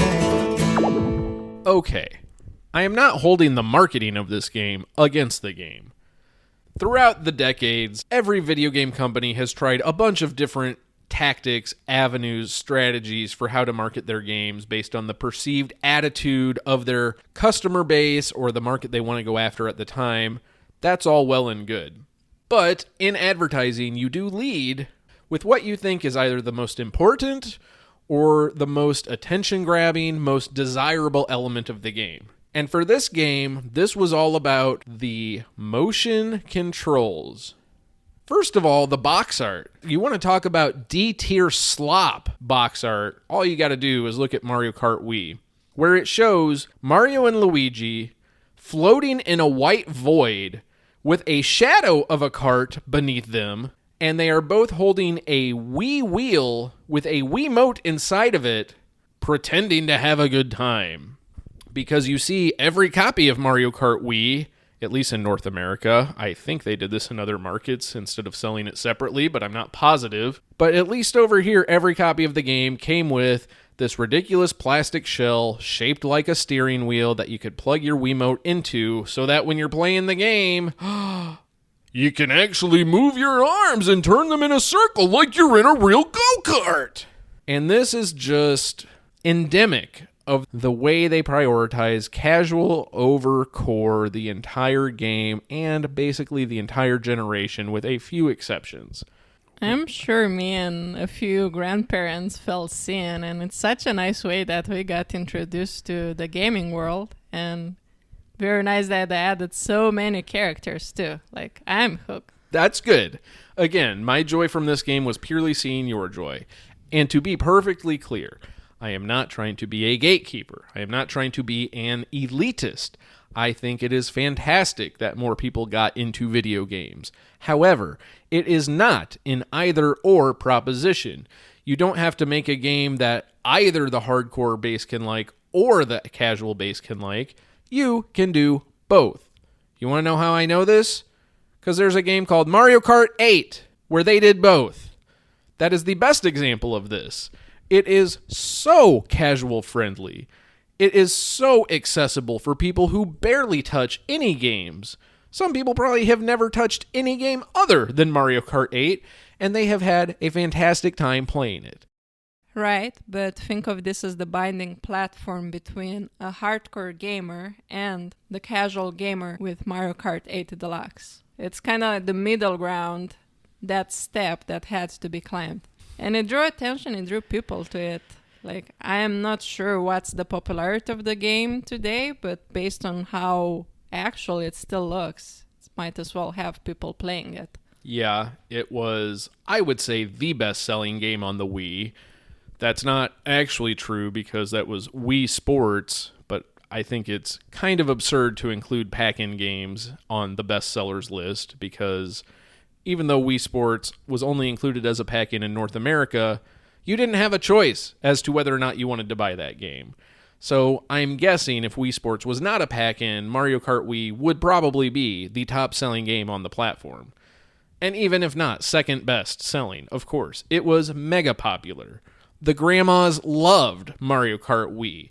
The casuals loved holding this junky plastic wheel and flailing their arms to make the carts go wee, to make the wheels go left and right and wee. People loved it, but I didn't love it. So far, we've just talked about the advertising, the box art, the casual first approach, prioritizing motion controls, and the Wii wheel. But this game just has the stink of the Wii generation all over it. Mario Kart Wii could shower 10 times a day for a year, and it would still reek of Wii, if you get what I'm saying. First of all, the interface, the menu, looks very similar to the Wii OS menu, which, to be fair, I like how the Wii OS looks. It has a white background with little squares on it, but the squares are rounded and almost look like mini television screens. Part of the whole concept, they designed the Wiimote to look like a TV remote and be shaped like one because, I'm not making this up, this is actually part of the thinking, people are used to holding TV remotes. People who don't play games aren't intimidated by flipping channels by holding a TV remote. What if we made a video game system where the controller looked and felt like a TV remote? So grandpa, who's just pushing buttons all day in the nursing home, you can swap out a TV remote for a Wiimote. He'll barely know the difference. All he has to do is wiggle his wrist a little, and he'll be grinning all the way to the grave. Meanwhile, our passionate, loyal fans who are going to spend money anyway, they're addicted. They're hooked. They can't stop. We know that. Buttons? Pfft. Sure, you want precision in your games? You want precise control? That's the Wii generation in a nutshell. Of course, obviously, you can play Mario Kart Wii without motion controls. You can use a traditional controller and buttons, okay? So that option is there. I am not trying to paint a false picture in that way. But all of the hardcore concessions feel like an afterthought. The art style. I can't even believe I'm saying this because I love Nintendo's art. I love how whimsical and magical and colorful it is. In fact, I'm not sure how many times I've talked to you about this specifically. One of my absolute favorite things about being alive on planet Earth is getting to see beautiful, vibrant colors. But the colors in Mario Kart Wii look so childish. They look so oversaturated. It looks like a bunch of cheap plastic toys racing around the screen. This is not me besmirching the use of vibrant colors by any stretch. while Nintendo was still being super colorful on the Wii, this was when we were firmly in the gray and brown era on the PS3 and 360, and that was abysmal. One of my least favorite eras of gaming because of that. I love colors, okay, but Mario Kart Wii just looks cheap. It looks lousy. So it's not your right shade of color. The only shade it makes me is a shade of red for my anger at Mario Kart Wii. I'm guessing you thought the art looked fine. I will say it's definitely eye-catching. And thumbs catching. So compared to the previous one where my thumb developed muscle memory, it also developed thumb trauma. So this one was just a joy to play with the mechanics and the colors. And that's fine. Again, not trying to besmirch your opinion or anybody else who loves this art style, but easily my least favorite look of any Mario Kart game. I think the look of Super Mario Kart is leaps and bounds ahead of Mario Kart Wii. And it is sort of subtle, right? If you're just playing it and not really drinking in the details of the aesthetics, it can pass off as just your typical colorful Nintendo art style. But when you really get into the nitty-gritty, the oversaturation, the bloom effects, the terrible shading, just doesn't pass the smell test because, again, it smells like Wii. Nintendo Wii. Even when you start this game up, the first thing you have to do is make a card with your Mii on it, almost like a little driver's license. Now, I like Miis at this point in my life. Miis are a fine background element of some Nintendo games. They're not in your face. They're optional. They're a very small percentage of the Nintendo character portfolio. Here, though, it was all Mii all the time. And we weren't playing on my original Wii with the Miis I had created back in 06, 07. Just had to choose one of the ugly default Miis. Great, that's my character. Wow, how relatable. I certainly don't want to choose someone like Wario as my character for my driver's license. I want this generic-looking Mii. And then Miis are in the background of so many levels. Why would I want beloved Mario Universe characters populating these courses when I can have a bunch of ugly, generic-looking, blocky, chunky Miis? Well, I liked it. They look just like you. They were used. How did they look like me? My face blindness reached the pixel world. That's okay. Let's get to the gameplay. Let me start with the positives, okay? Despite what you may have just heard with my whining like a little toddler these past 20 minutes, I can be a reasonable man. And there are some genuinely good additions to Mario Kart Wii. The motorcycles. Great. You can have your go-karts. You can have your bikes. Great addition to the franchise. Started here with Mario Kart Wii. Tricks. Going off of ramps, doing tricks. Great. However, here you press one of the 4 directions on the D-pad to do a trick when you're going off of a ramp. In future iterations, they make it much better by requiring you to hop at the top of the ramp. And then as you're jumping, you press a direction on the control stick, and that will do a different trick based on the direction you pressed. But that's fine. That is a mechanical improvement, but still the tricks started here. Wheelies. I don't even think those have come back in future games. Wheelies. Fun to do. Pretty cool. The Mega Mushroom. This was an item you liked a lot. You remember the Mega Mushroom? Made the character very big, very easy to navigate. What would happen if you'd bump into another character when you were Mega Mario? Who cares? That's not my problem. So big you were you didn't even notice the poor little peasants you were trampling underfoot. I was on my way having fun. What I did notice instead, since the mechanics were so great, were finally the cows on Mumu Meadow. Oh yeah. You did notice the cows in a way that you did not during the N64 one. Since it was so easy to drive, for sure. I could finally just drive and enjoy the ride. At least one of us could. Characters. Plenty to choose from. Well, and finally you have my girl, Princess Rosalina, appearing in Mario Kart for the very first time. And, bizarre choice, one that I wish would come back, Funky Kong. You have no concept of Funky Kong, but he is one funky monkey. I know he is one of a kind. How do you know that? I looked up pictures. Oh, yeah? Looks like a poster you could put somewhere. Yeah. You want to know which game Funky Kong debuted in? Which one? Donkey Kong Country, my very first video game.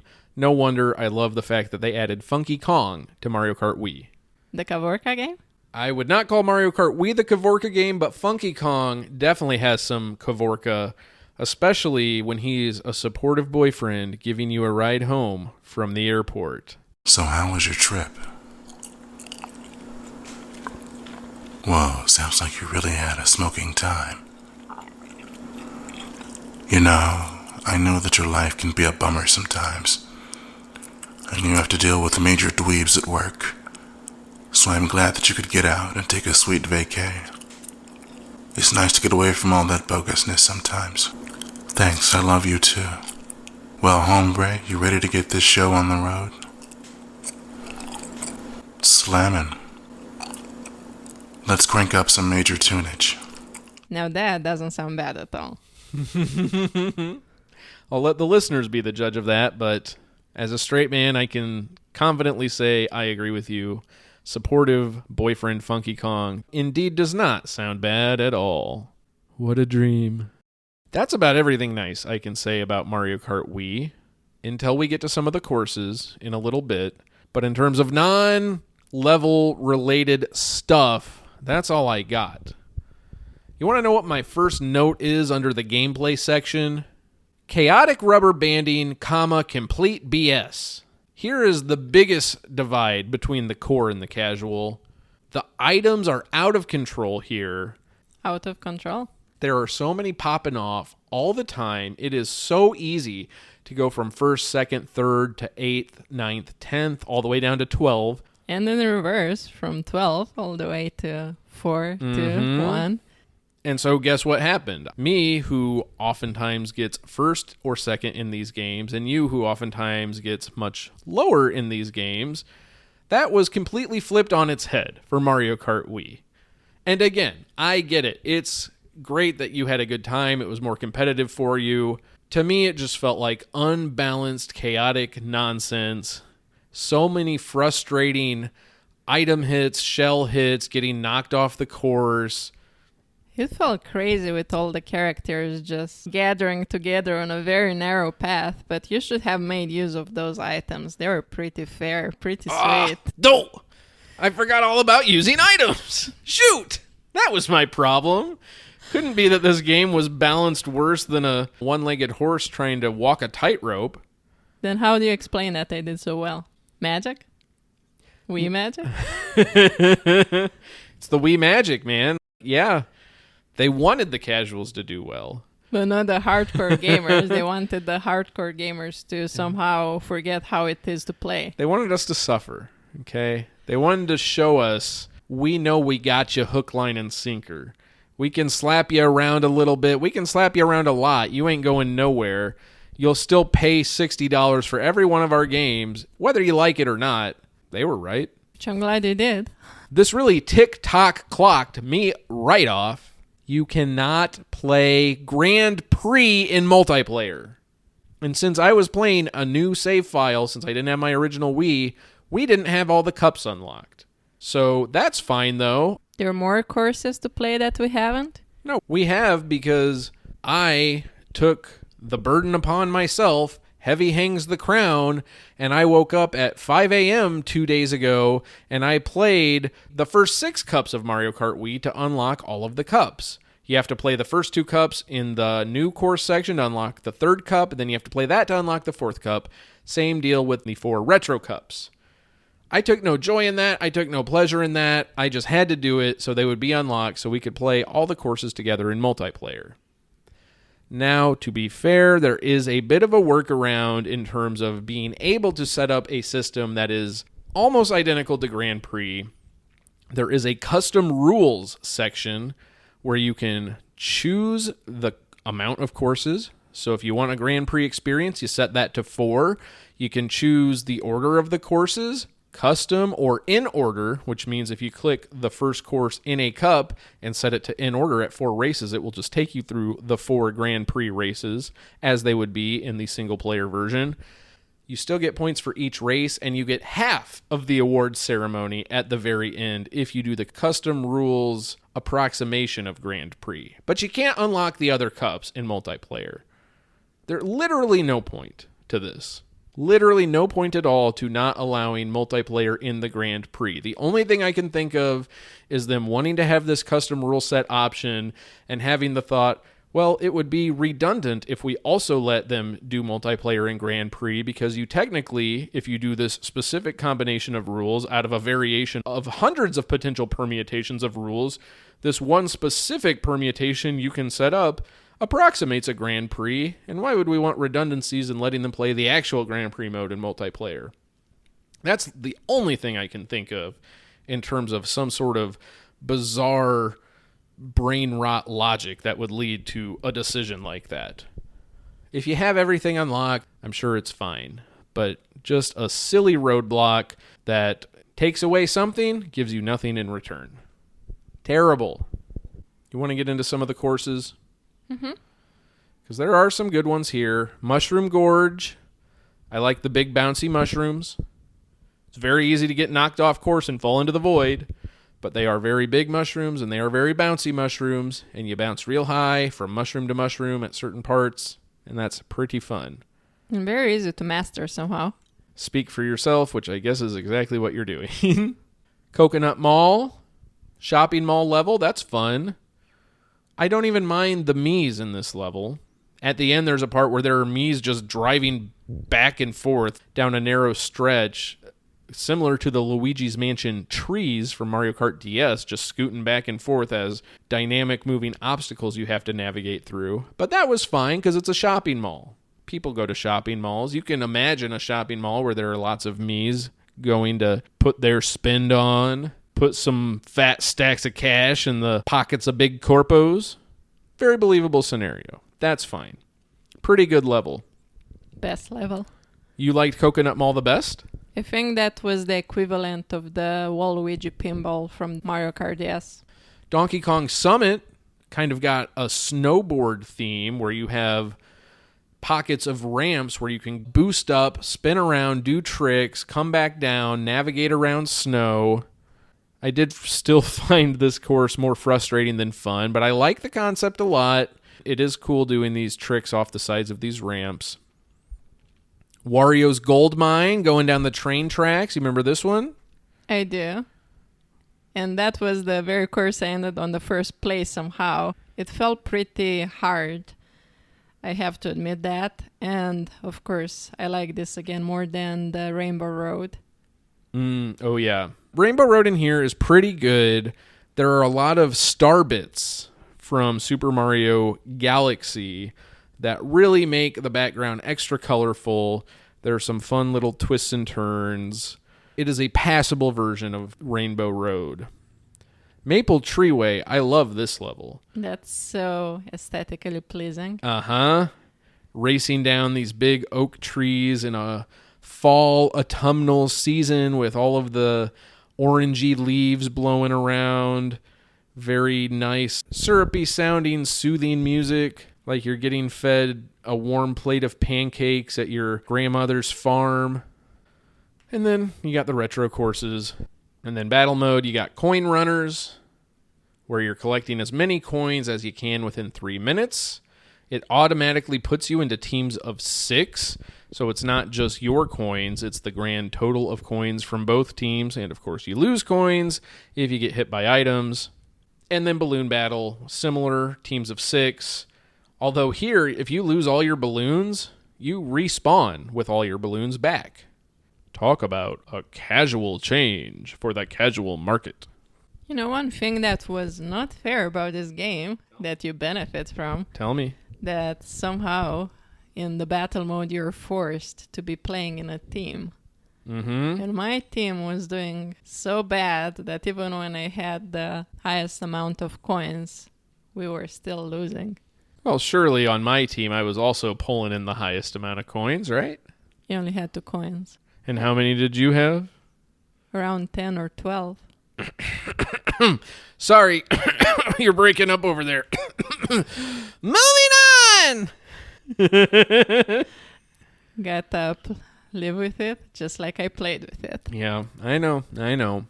Finally, one more thing about battle mode I want to call out. Funky Stadium. It's a course themed after your favorite funky monkey, Funky Kong. And it's nice. It's got some nice pixel art of the face of Funky Kong on some jumbotrons. Lots of sick vertical ramps you can boost up. Big open area you can drift around in.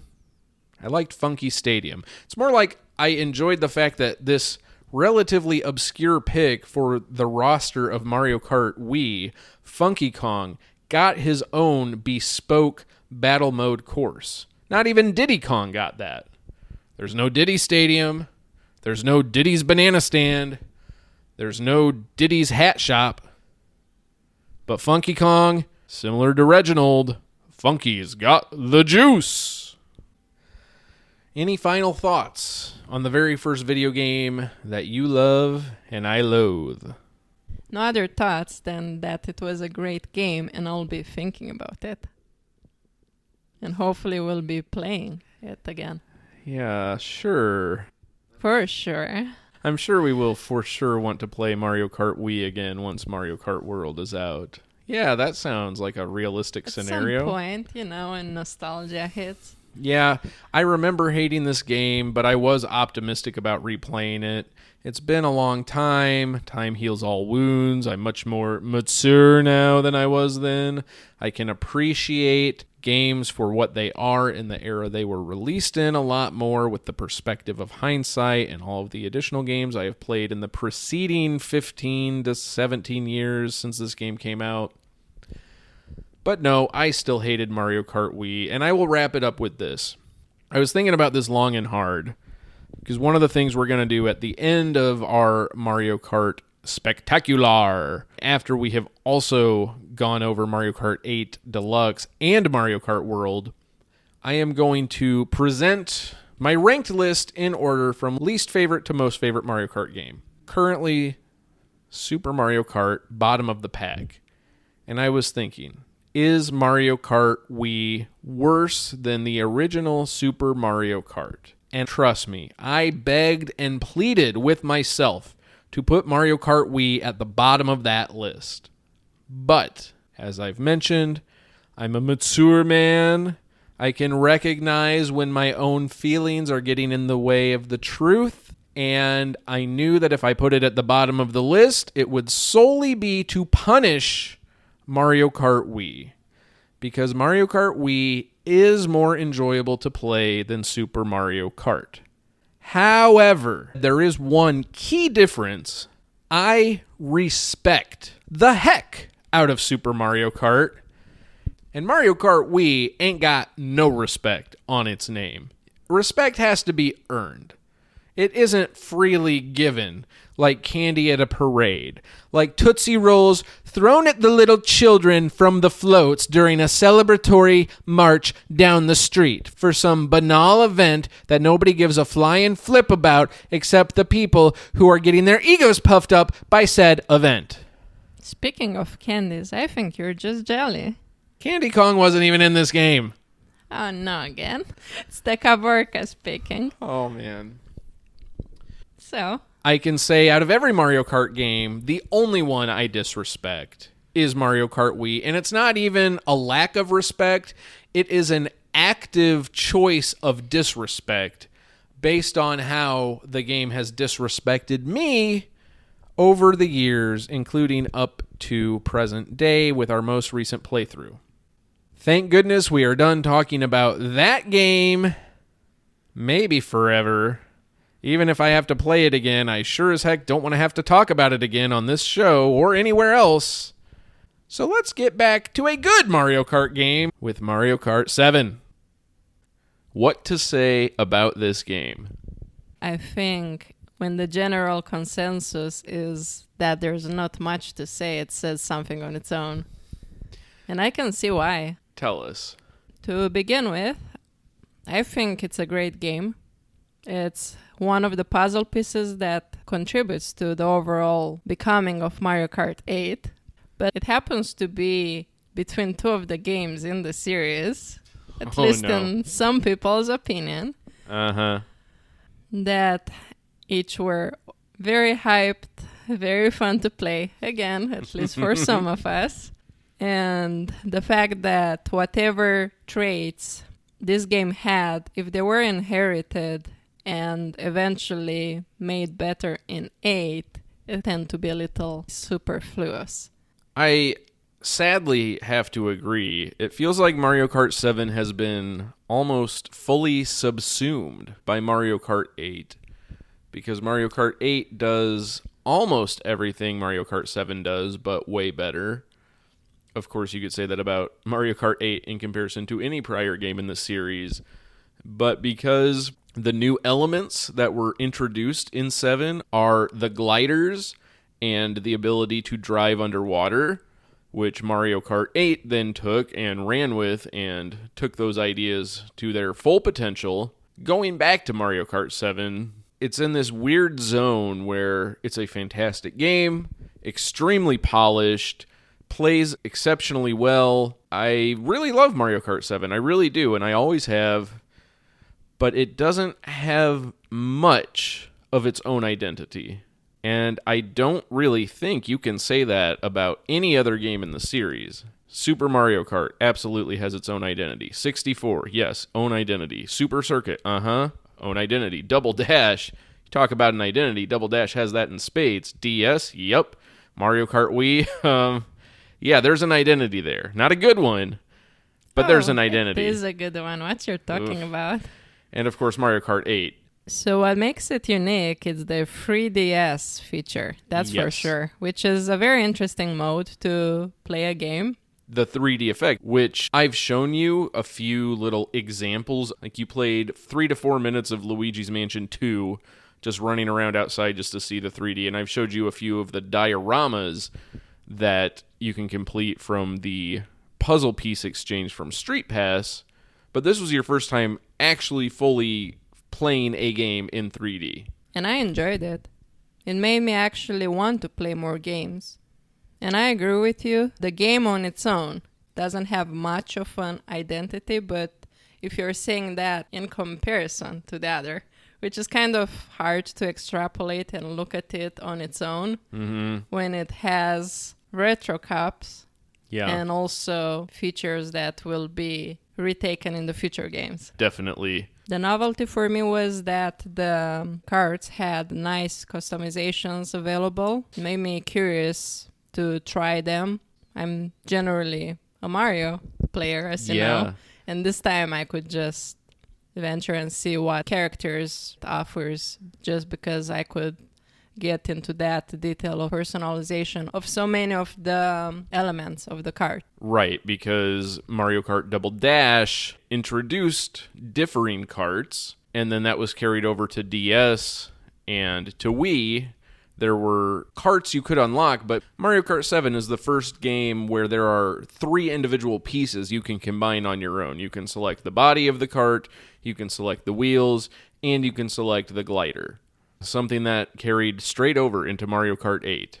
And honestly, I'm very glad they are getting rid of that for Mario Kart World and going back to having these pre-made carts that you can choose from, because there is so much time wasted on the menu screen every time you want to race, scrolling through all of these options, always looking for some sort of combo. Maybe you have a favorite combo that you always go back to. Guess what? You can't even save preset loadouts. You have to manually combine all of the ingredients every time. And also, a lot of the combinations are aesthetically ugly. This kind of reminds me of the Double Dash combos when I would have played like Mini Mario or Mini Luigi, and you would be just Wario. Yes, with Frankenstein something. Just stitch it all together. I will say, though, obviously, I got Mario Kart 7 on the day it came out, and at the time, I really appreciated the combining the different kart elements. It felt fresh-ish. I'm sure it was fresh, but once the novelty wears off, what are you left with? Part of the reason I liked all of these customizable parts is because they were a big component of the unlockable items. And in Mario Kart, if you want to do single player, having unlocks is the only reward you can really dangle in front of someone who is playing Mario Kart solo. It's not like there's a story campaign to go through that you can beat and see the credits on. If you're playing all of these races against the CPUs, of course it's still fun for what it is, but it's way more fun if you know you're working towards unlocking more kart parts. And of course there are a few unlockable characters as usual. Since the novelty was present for me, I didn't even think of all those aspects.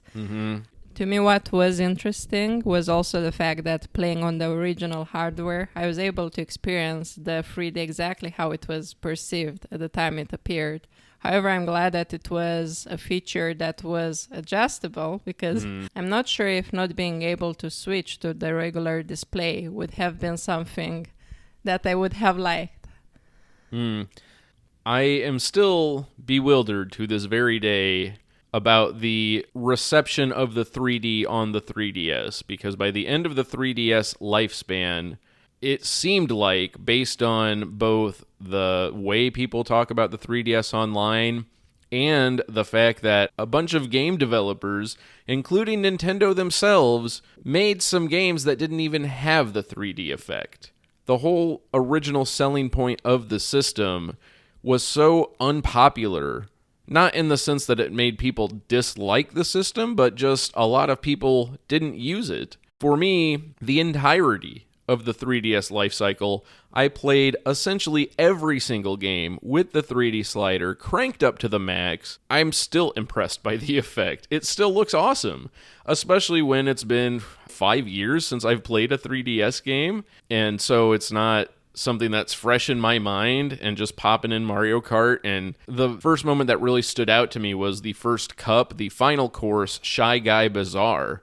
There's a section where you launch up and you're gliding over this pit, and it's nighttime and there's a full moon in the background and you're hearing the wind, and the depth offered by the 3D effect really, really immerses you, and it looks so freaking cool. And unlike previous Nintendo hardware gimmicks, such as motion controls on the Wii, which negatively impacted a lot of games, here, 3D effect, it does not hamper gameplay in any way. There's no way for a game to be lower quality because it uses 3D, because at the very worst, you can turn it off. Whereas a game that is built around waggle, well, if the waggle sucks and is no fun, and they didn't build in alternatives like Donkey Kong Country Returns, which just came out on the Switch, but the original Wii version, you had to shake the Wiimote to roll, and rolling is an extremely important mechanic in that game.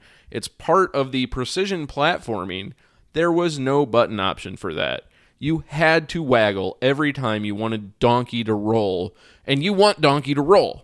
Donkey needs to roll in that game to get the most out of it. So even though most games had some form of standard button controls, so many times there would be this non-optional element added in of the waggle that would completely ruin one element of the game or multiple elements of the game, unlike the 3DS, where the 3D can only benefit a game. It can never detract from a game. It can distract, and I'd say it's a matter of preference too. Right, but if you don't like it, you can just turn the slider off instantly. Unlike some of the Wii games where you were forced to waggle and there was no way to disable it. I rather waggle than 3DS all the time, you know?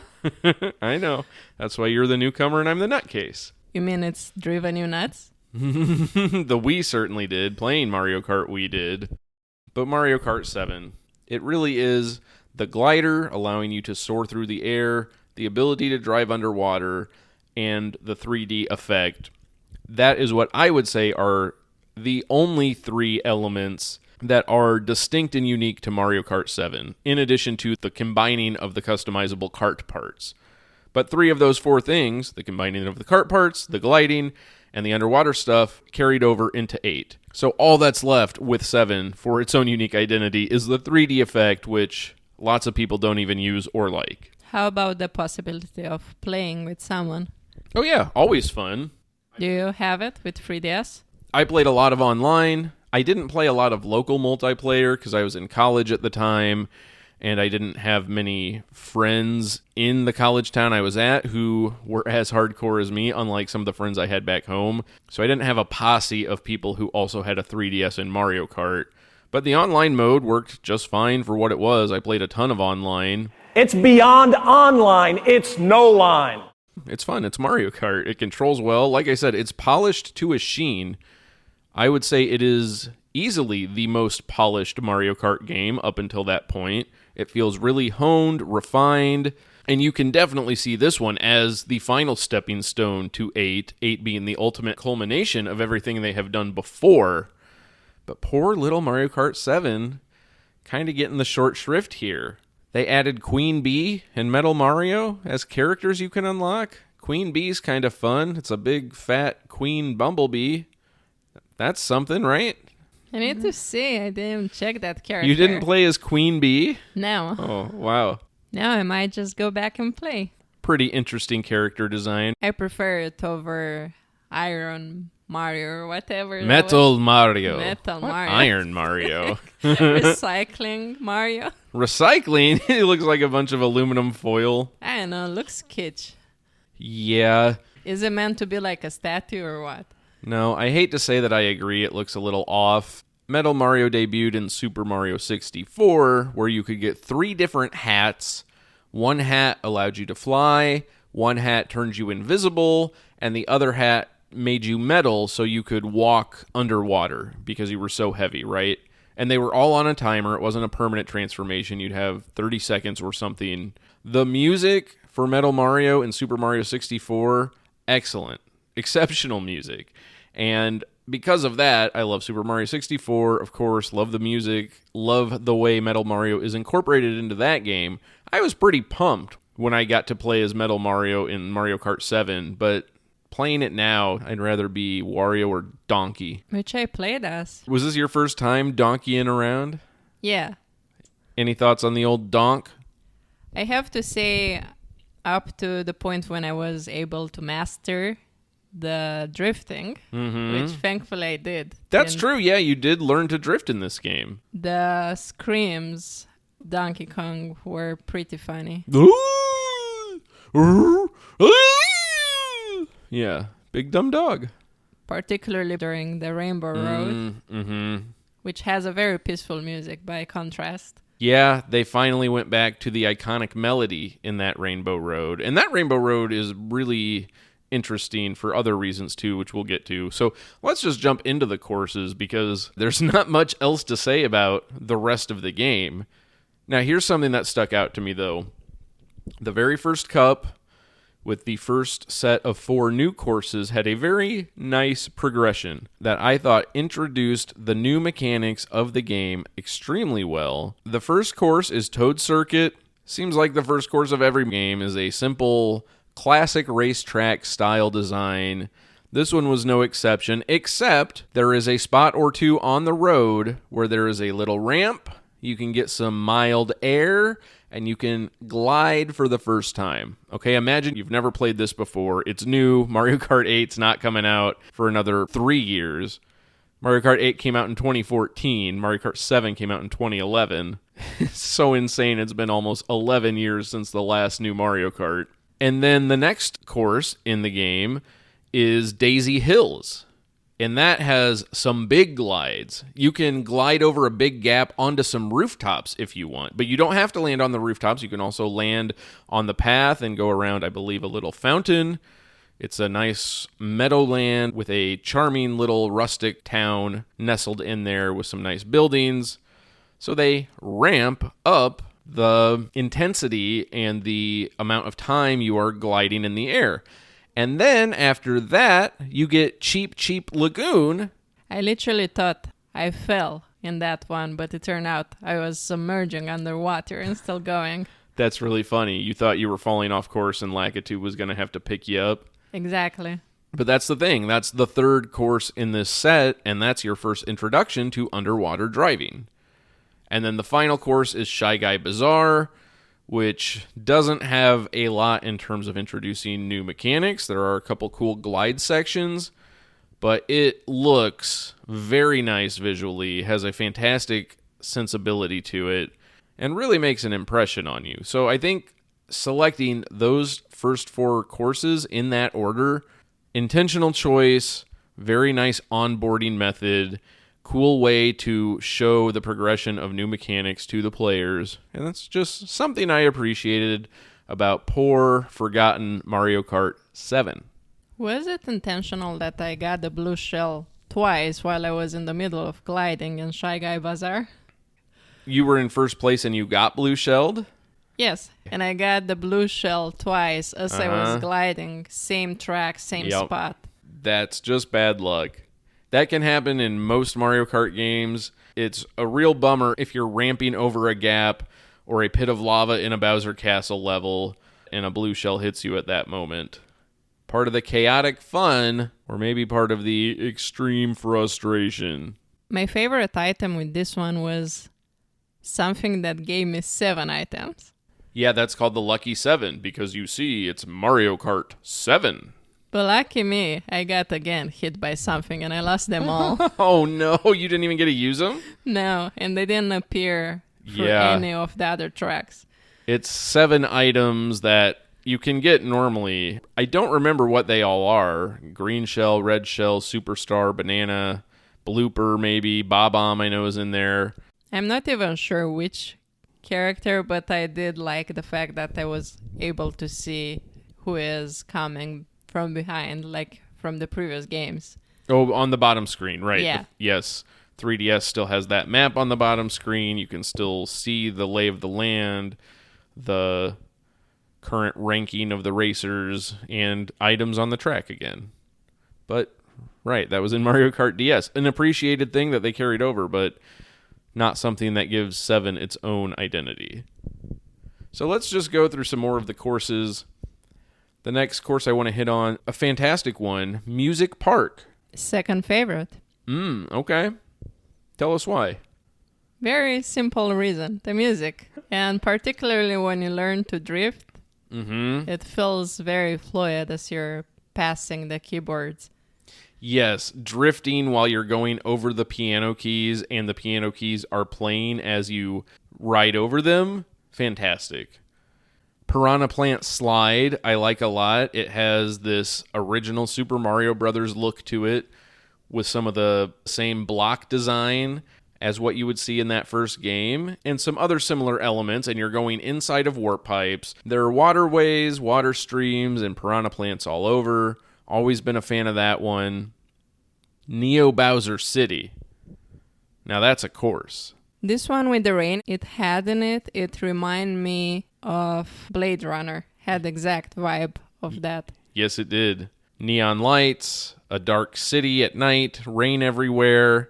And the location in Blade Runner, the whole society has been overtaken by evil corporate overlords. And here, it's ruled by Bowser, theoretically. I would love a lore dump about that. Is this like New Donk City that has a sordid history with the Kong family? That will certainly be a part of our upcoming Donkey Kong timeline episode. I don't know, but I'd like to learn more. Neo Bowser City. Send in your theories. Maka Woohoo! This is the one with the music you liked. You're driving through a peaceful island setting, and it's not 3 laps, it's one single path, and there are 3 sections to the course. I felt like really cruising an island from that perspective. Yeah, it did. Does any of the other Mario Karts all across do this? Have tracks that are 3 parts instead of 3 laps. Yes. They do. There's one in Mario Kart 8 that starts with you driving your go-kart out of the back of an airplane, and then it's this downward trajectory this whole time, as if you were on a ski slope. So that one is 3 different parts. I know there are others, I just can't think of them off the top of my head, but it is a cool little twist on the formula. Rainbow Road. The iconic melody is back, but in this one, you're driving on the rings of Saturn. There's a part where you're driving over the moon, not over it as in above it. You actually fly into the air, glide, and drop down and land on the surface of the moon and drive over that before you get back to the road made of rainbow. This is the first Rainbow Road that really feels different and unique. With Mario Kart 7 not having much of an identity of its own, I think it's safe to say its incarnation of Rainbow Road is the strongest from a track layout, creativity, variety standpoint. It was awesome that it had the moon, because at some point I fell again. And thankfully the moon was there. The moon caught you as you fell, so you're grateful for this particular Rainbow Road. I mean, you were talking about how you were getting a little tired of the Rainbow Roads. Oh, very tired. Yeah, but did this one feel different enough for you to actually enjoy this particular iteration? I did enjoy it more than the others, that's for sure. Me too. And again, the music helps a lot. Even though I don't like the instrumentation very much, the iconic melody is not super punchy. It's a little thin, doesn't really hit you as hard as you would maybe like. But hey, I appreciate that they realized why even try making a different song for Rainbow Road. Nothing we do is going to beat this version that everybody loves. Some retro courses, as usual. Daisy Cruiser I really appreciated because there's a section where you're driving over the ship deck and there's a pool full of water and you can drive around the pool as you had to do in the original version. You can still do that here, or you can just go straight in the pool and take a little dip underwater. Your cart pops out on the other side, no problem. The hatch to the hull, the bottom level of the ship, one of my favorite things about the original Daisy Cruiser stage. Here, that hole also filled with water. These gliding and water sections that they add into the retro courses do breathe new life into some of these tracks that have gotten a little rusty, a little crusty, and a little dusty over the years. Or over the past days, like in my case. Yeah. Or if you are a couple of crazy people and you decide to binge 7 Mario Kart games in a few days. Yeah. I did finally get to play the Bowser Castle to a satisfactory level. So I'm thankful for that. What about the quality of the course? Did you like that? I liked it more than the original system it was in. Was it the Super Nintendo one? Yes. Well, obviously. That's not a very high bar to clear. That's a bit of a backhanded compliment. Yeah, it was better than the Super Nintendo courses at least, I guess. Such high praise for Bowser's Castle. Maple Treeway, one of the coolest courses from the Wii game. This was very nice because, especially with the 3D effect on, it looks great since there are a bunch of leaves fluttering in the breeze in the air all around you throughout most of the course. Very cool visual effect. But again, none of this stuff is revolutionary. It's additive, but in Mario Kart DS, the first time we're seeing these retro courses, the first time the designers and the developers have a chance to touch up and update these old courses for the modern game that they are putting it in. By the time you get to Mario Kart 7, that's all old hat. I don't even know why that phrase exists. Why do people say old hat for something that is no longer impressive because it's been around for a while and the novelty has worn off? People sometimes say that is old hat. And it's now making me think of Cappy. Poor old Cappy from Super Mario Odyssey. If he doesn't return in whatever the next 3D Mario platformer is, we're going to be at a point where we're going to have to call Cappy Old Hat. Maybe they'll put out a version of him with a gray beard and a walking stick because he's old now. For you see, Cappy is Old Hat. They should upcycle him. Upcycle? What's that? Reuse it into something that makes it better than the original, hopefully. Hopefully, Cappy rules. Cappy is one of the best gameplay mechanics they've ever had in a Mario game. Poor Cappy. Just recycle him, use his materials to make something different, something better. Maybe you can get some use out of this old hat. Finally good for something. Poor Cappy. No justice for Cappy. I'll get justice for Cappy. Believe you me, I will not rest until there is justice for Cappy. Ironically, you do have a Cappy in the man cover. That's just a regular Mario hat. That is not Cappy. That was a Club Nintendo reward from I don't know what year, but many years before Mario Odyssey came out. But they do have Mario hats with the eyes on it to denote that this particular Mario hat is indeed Cappy, our friend, who was unfortunately Old Hat. You know what we say as equivalent in Romanian? Say, what? To express this idea, we say, same Mary, different hat. Same Mary? But different hat. Like same marriage? No, Mary is the name of a girl. Oh, so it could be any name, or does it have to be Mary? It's Mary, as it goes. Okay, same Mary, different hat. That's kind of like, how you doing today? Same bull, different day. Like that, right? Yeah.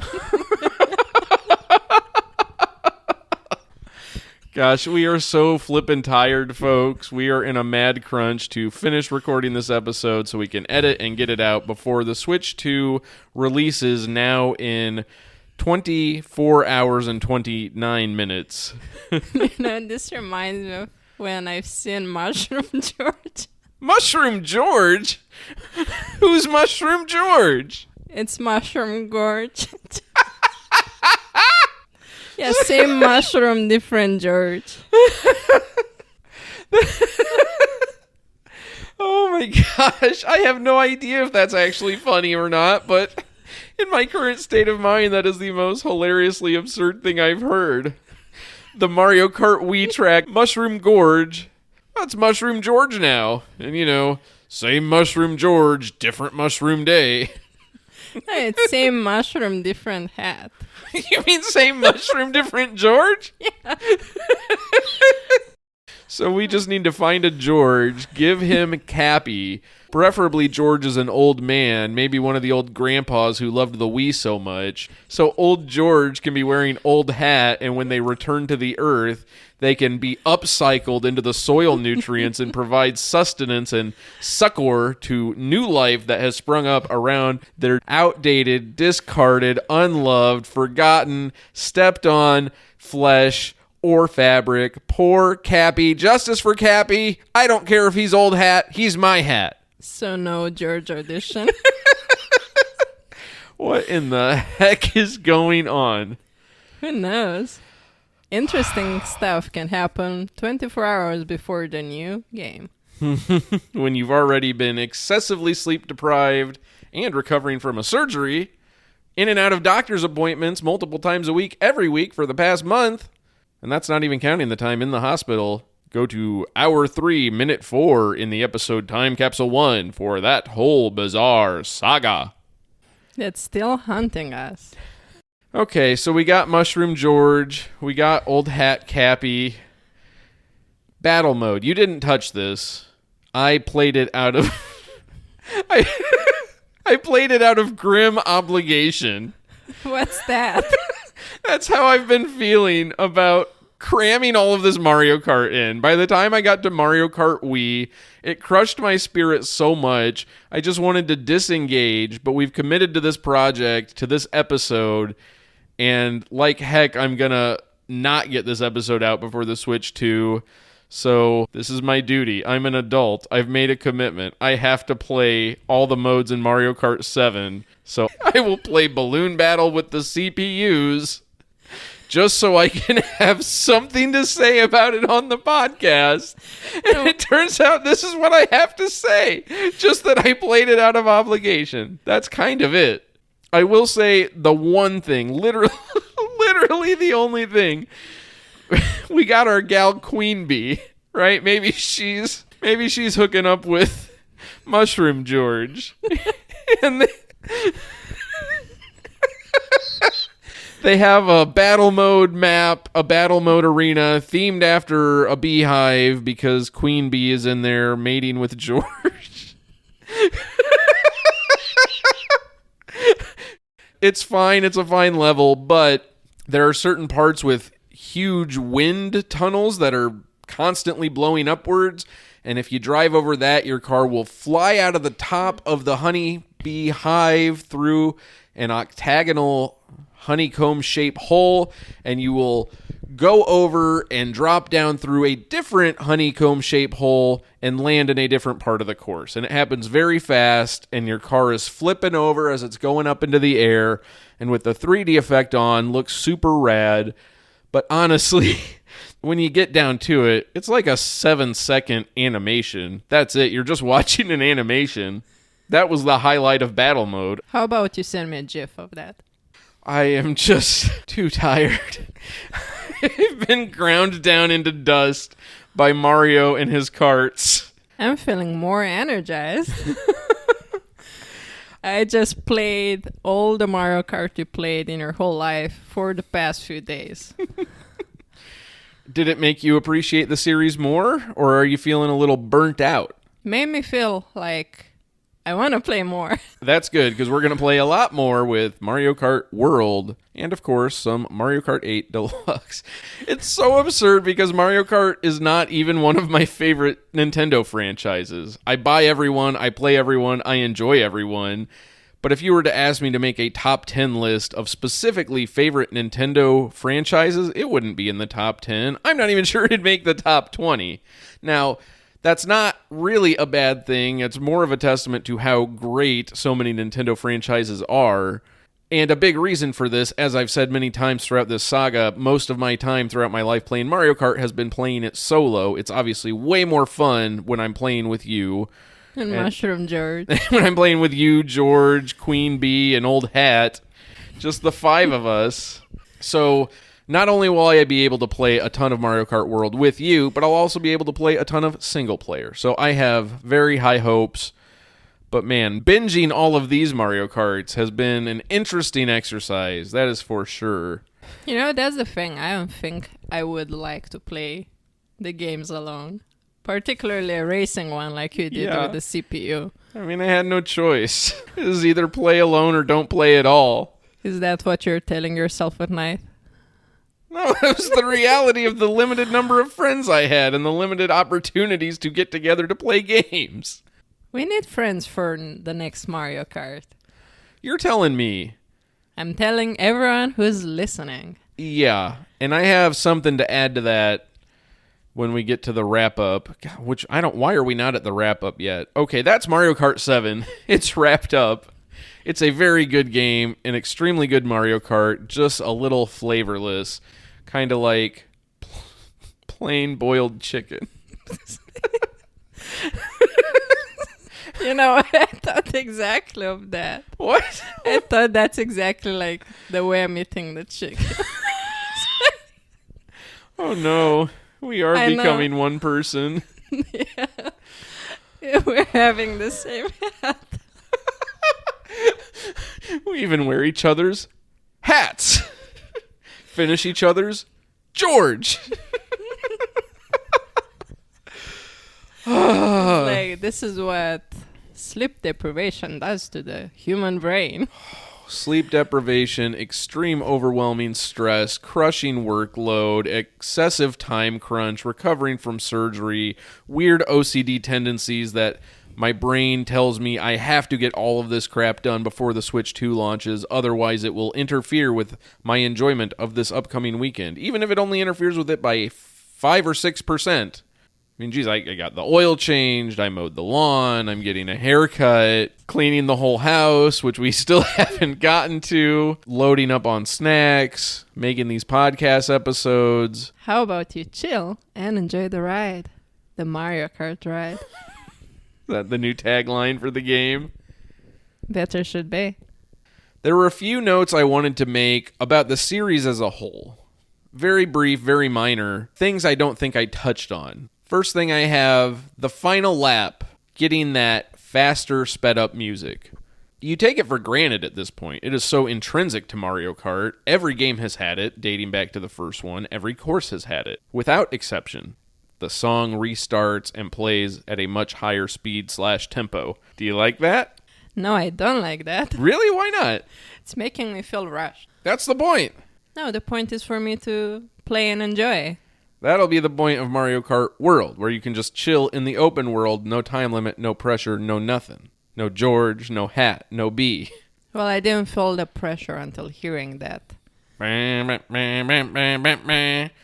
how I imagine the Cataquack speak. Cataquack from Mario Sunshine in the Peach Beach course in GameCube version of Mario Kart. And now, for the first time, joining the illustrious ranks of penguin, dolphin, crab, snowman, and cow, the fans have been asking for decades, and Uncle Nintendo finally delivers. You can race as Cataquack in Mario Kart World. How about Lucky too? He's the one that's holding it all together, so he's a little too busy to participate. Really, the only other thing I wanted to say about the series as a whole, and I don't remember what game this started in. It was relatively early on. But I love that your character will cheer when somebody gets nailed by one of your items. Especially for something like a banana peel that is on the complete opposite side of the track that you put down a lap and a half ago. You probably forgot about it by now.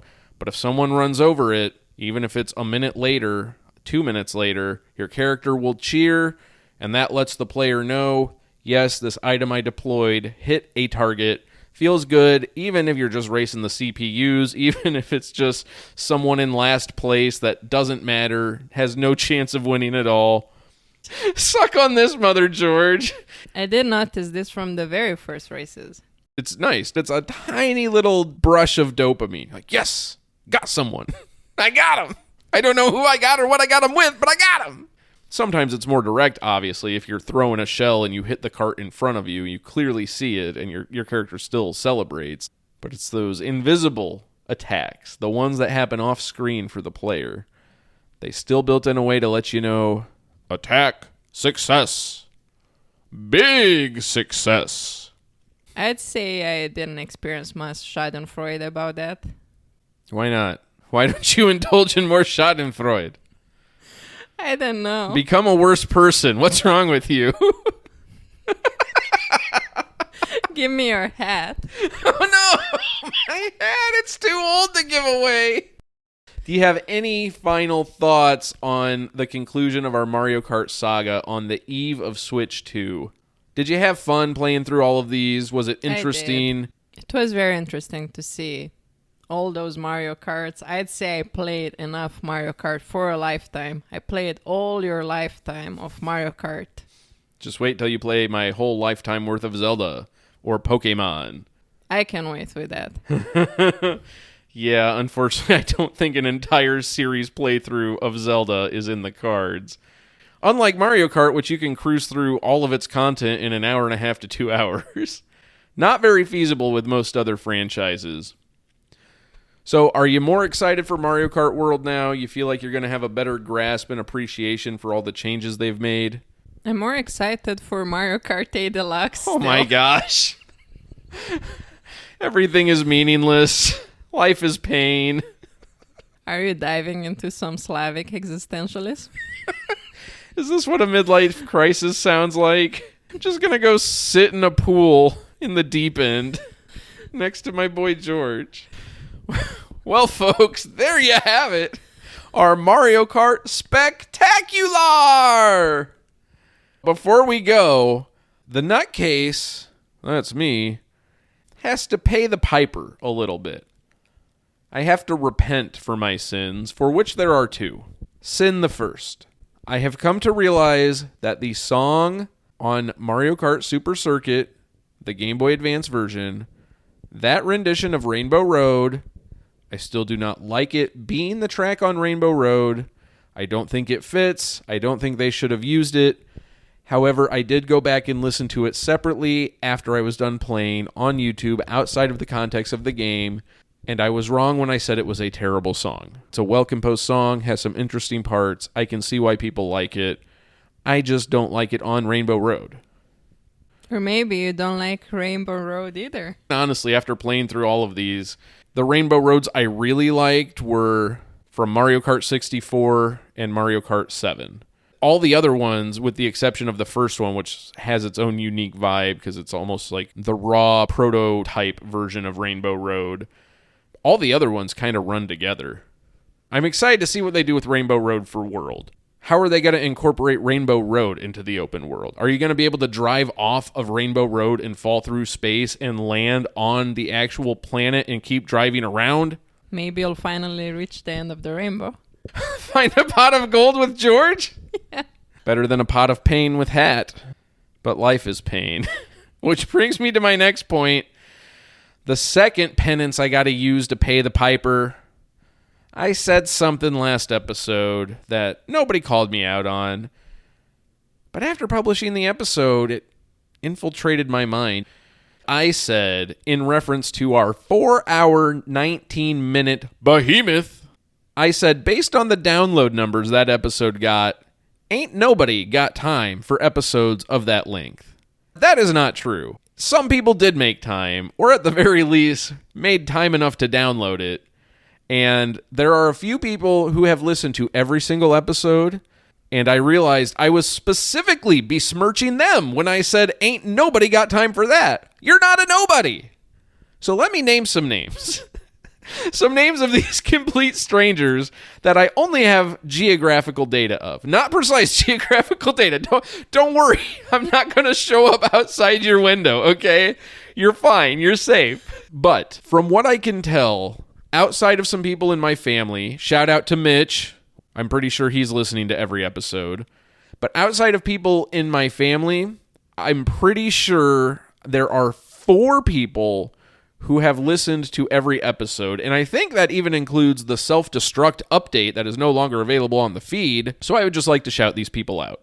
And if I say the place you're from and you have downloaded all the episodes, you know it's you, because there are not 2 people from any of these places that have done this. There's only 1 from each place.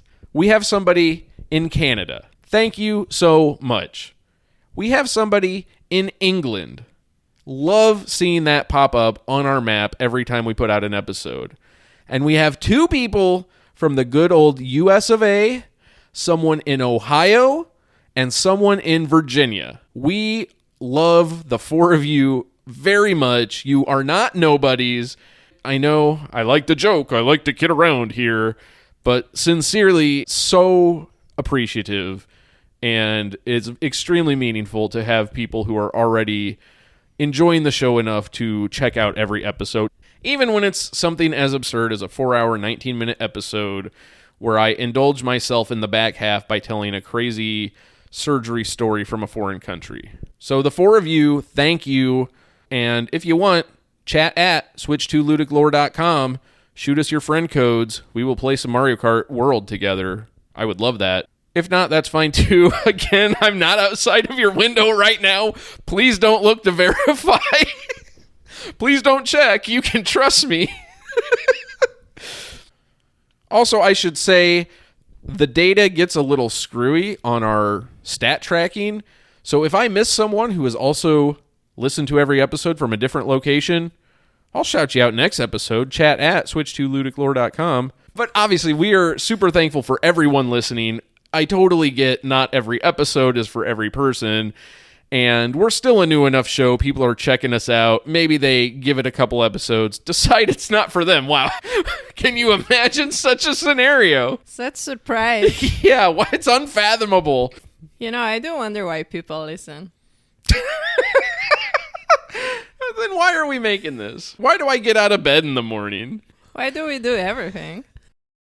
She can't answer it, folks. She can't answer why. And maybe you can't answer why either, and that's why you're listening to this. Because you have a gaping hole in your soul, and you're trying to stuff it with something, anything, that will give you just the slimmest facade of illusory peace that you can just pull your mind away from the eternal void for a couple hours with your old pals, Nick and Mira.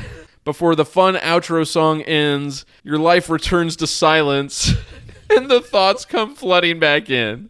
Now, I'm saying this because I speak from experience, and that is what Nintendo is for. They are my break glass in case of mental health emergency, and it turns out I'm always needing to break that glass. And boy, will a lot of glass be broken tomorrow night in 24 hours and 1 minute. Please break the ice too and send us an email at chat@switch2ludiclore where 2 is numerical.com. What do you think about our boys Mushroom George and Old Hat? What do you think about our gals Queen Bee and Candace Kong? Would you have a glass of Reginald's juice?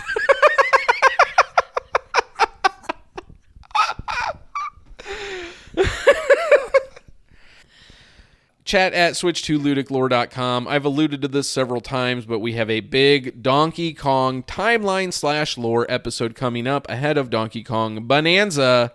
There's some truly insane stuff dating back to the mid-'80s where Mario and Donkey Kong were both born. Going to be a lot of Mario talk in that episode too, because the fates of these characters are intrinsically linked, as the prophecy has foretold. So if you have any questions, comments, or theories of your own, or even fan theories you've come across online, let's say, that you want us to discuss on the upcoming Donkey Kong timeline/lore episode, chat at switch2ludiclore.com, where the 2 is a numeral. Ain't that right, love? Right. Our YouTube channel, which there was no reason to check out our YouTube channel before if you're already listening through a podcast app. However, within the past week, I started adding very dumb thumbnails to all of our videos. The videos just being straight audio recordings. And as soon as you click the video, the image goes to a static logo of the podcast, which is something else I'm working on, at least getting some sort of audio visualizer up. But it was fun making clickbaity thumbnails on YouTube for the first time. But don't get too excited. There were no facial reveals, at least not yet. So you can't see what we look like by going to YouTube and seeing us making dumb faces pointing at text on the screen. But you can see Nick if you're looking through your window. I told you not to blow my cover. So to the 4 listeners, thank you very much for sticking with us. Truly. And there have been plenty of other listeners. I don't want to act like I'm not thankful for the people who haven't listened to every single episode. We are incredibly grateful, even if you give us just one episode. And I do understand why many, many people did not download the 4-hour, 19-minute one. No shade, no harm, no foul. All love. You know, one thing I would be curious, from all the games that we have discussed, what should be my next one, as someone who hasn't played games so far, to try? One that we could play both as a nutcase and a newcomer. Yeah, and even if it's single player, I would be delighted to watch you play an old video game. So yeah, if you have any games that you would love to hear Mira talk about, things you think would be interesting for her to play, get her perspective on, send that in. We don't know when the next episode will be out. I'm not going to rush anything. I'm certainly not going to crunch to do a new podcast episode on Switch 2 weekend. It will probably be a bit for the Mario Kart World episode / Mario Kart 8 episode. I'm thinking of doing another time capsule in between. If there's anything interesting to talk about, I'm hoping I can spin up a good story about our midnight launch experience and our launch weekend, but I'll only do that episode if I feel like it can be entertaining enough and worthwhile enough to listen to.